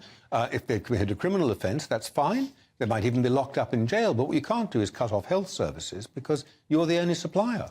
Well, yes, I think you can cut it off and you should cut it off. London is very different from everywhere else, and it goes back to a conversation about immigration. The majority of nurses in London are either African or Filipino, and it harks back to their nature and their culture. When you're younger, your parents look after you. When you're older, you look after them. They don't go into homes. So there's a way that a threshold of tolerance they have that is above and beyond most people. So, because I found like when I was younger, most of the nurses were white. Now they work in hospitals in Ascot and Somerset. London is the war zone. I have seen horrific things happen to nurses, and they stay, they show up for work. There's a protection they are owed, beyond owed. And if you abuse something that's offered to you as a part of your citizenship, there should be a penalty for that. For the same reason, you're obliged to use it. There's no offer involved in the NHS. But there is an offer, because at the end of the day, like you earn it, you figure out how to get money and go private. So just because you've created something that gives you no, it's easy. If it's that's easy, an impossible solution. They've created something that's kind and easy and beneficial to all, indeed. But it's a good thing for all. Do not abuse it. That simply. Every Sunday from 11, join Michael Portillo. There will be topical discussion, looking at the week before and the week to come. So kick back and relax at 11 a.m. on Sundays on GB News with me, Michael Portillo. GB News, the People's Channel, Britain's news channel. I'm Andrew Doyle. Join me at 7 o'clock every Sunday night for Free Speech Nation, the show where I tackle the week's biggest stories in politics and current affairs with the help of my 2 comedian panellists and a variety of special guests. Free Speech Nation, Sunday nights from 7 on GB News, the People's Channel, Britain's news channel. Your weekend starts here with Friday Night Live with me, Mark Dolan, 8 till 9 on GB News. Big stories, big guests and big laughs as we get you ready for a cracking weekend. That's Friday Night Live with Mark Dolan. Fridays 8 till 9 on GB News. Bring your own drinks. The admission's free.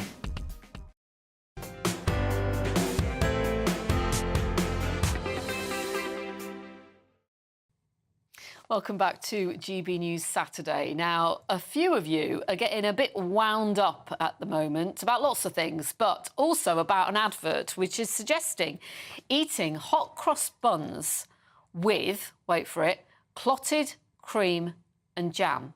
Isn't that just for scones only? Tesco and Asda have placed adverts in newspapers with this very particular serving suggestion, with scone lovers left outraged by what they say is a break of tradition. Well, joining me to talk about this is showbiz reporter Stephanie Tecci. Great to see you. Pip. We also have a plate of hot cross buns. Yes, we do. Actually, I'm out of the loop on this because I didn't even know these existed. Hot cross buns with, what have we got? Cheese? We've got the chocolate, we've got the caramel, and we've got cheese as well.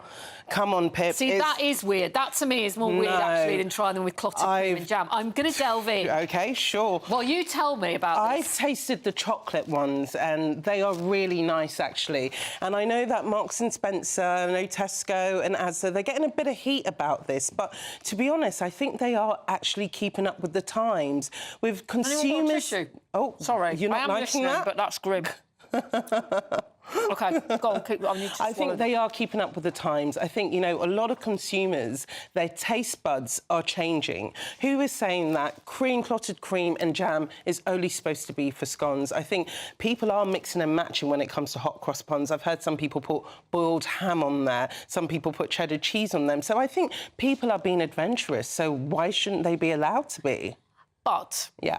Surely hot cross buns are only to be served with butter. In fact, I don't, which is probably why I don't like that. I just like a hot cross bun absolutely plain. I don't even cut it in half. But the thing is, I think if we ask most of our viewers, I think people are more adventurous with their palate now. Sometimes it gets boring. It's like when we see Christmas now, it's all shifting from just having a traditional roast. You do get your purists who want that traditional stuff, but people are mixing and matching these days, and I think people are just bored. And I think as well, the problem with a lot of these retails as well, you pump up the same thing every single season. When it's Easter, when it's Christmas, maybe it's time for a bit of... Cross buns are about currants and they've got those spices in them, and that's a proper hot cross bun. I mean, this thing with cheese... Yeah. There's no spicy taste to that whatsoever. Surely the cheese adds a bit of flavour to it, because I think the problem with hot cross buns is they're a bit boring. They're just plain on its own. I know what I like, and I like what I know. And I want some of the chocolate one. you can have all of them. I like the original hot cross bun. I really do. What else do we need to talk to you about? Yeah, Sainsbury's. Sainsbury's and Tesco today. I tried to go to my local Sainsbury's and I'd done a U-turn. I just thought I'm not even going to bother today. Yeah, well, we've got, who've we got? Mike, who says his daughter works at Sainsbury's in Kidderminster. Kidderminster! Hello to everyone in Kidderminster. It's where my mum and dad live near there. Total chaos, not just online deliveries, it's also in-store card machines not working. Huge lines at the cash point because it's cash only. But then we've got Dawn who says, I've just had my Tesco delivery without a problem. Sainsbury's is suffering more than... Sainsbury's customers suffering more than Tesco ones, it seems. But is this more than coincidence, Stephanie? Well, I think there's something a bit more sinister to it, in my opinion. But today is just basically the rage against the machine.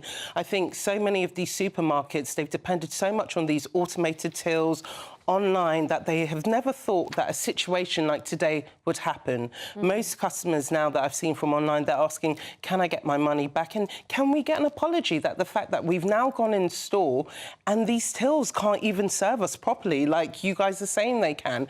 We know Sainsbury's now, they're on this cost-cutting measure where they're trying to save £1 billion over the next 3 years, and they're trying to depend more on these tills. So I hope today is a wake-up call to them that actually, you know what, you still have customers who like to use cash and some customers who don't want to use these automated checkouts. And do you appreciate the inconvenience it can cause? I mean, Albie here earlier was just sort of saying, oh, you know, everyone should just get to the supermarket, borrow, get a lift. No. It's not that easy. No. For people who aren't mobile, who maybe do live in a rural area, who absolutely rely on that Saturday delivery, what could be their only delivery of the week. And these are the people we need to be thinking about today. You know, these people who expected to get their deliveries and they've got nothing coming through. But again, this is where the importance of community comes through for such people. But again, it makes you lose trust in your local supermarket, well, your Sainsbury's today. So hopefully this is something that will be addressed properly. Yeah, and we also have heard that reports that Argos, there's also issues there. Argos is owned by Sainsbury's. And plenty of people saying, do you know what, I'm so pleased that I still keep cash in my pocket. We need to. We've done this, we've spoken about this on GB before, and I just think we're fast moving to this society where we think cash is redundant, but you've got people who still value it and people who still need it and people who've been forced to understand technology. And as we've seen today, technology can let you down and in a very big way. Well, let's hope it is sorted out very soon. Stephanie, thank you. And let's have a chocolate hot cross bun. I won't say thank you for the hot cross buns because those ones were blooming awful. But thank you very much. You've been with me, Pip Thompson, on GB News Saturday. Thank you so much for joining me for a Pip Talk. Don't go anywhere, though, because there's lots more coming up on GB News today. In just a moment, well, it's a fiery debate with Nana Akua.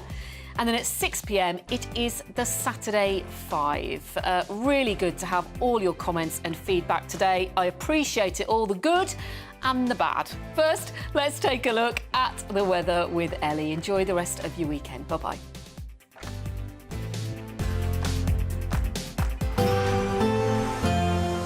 A brighter outlook with Box Solar, sponsors of weather on GB News.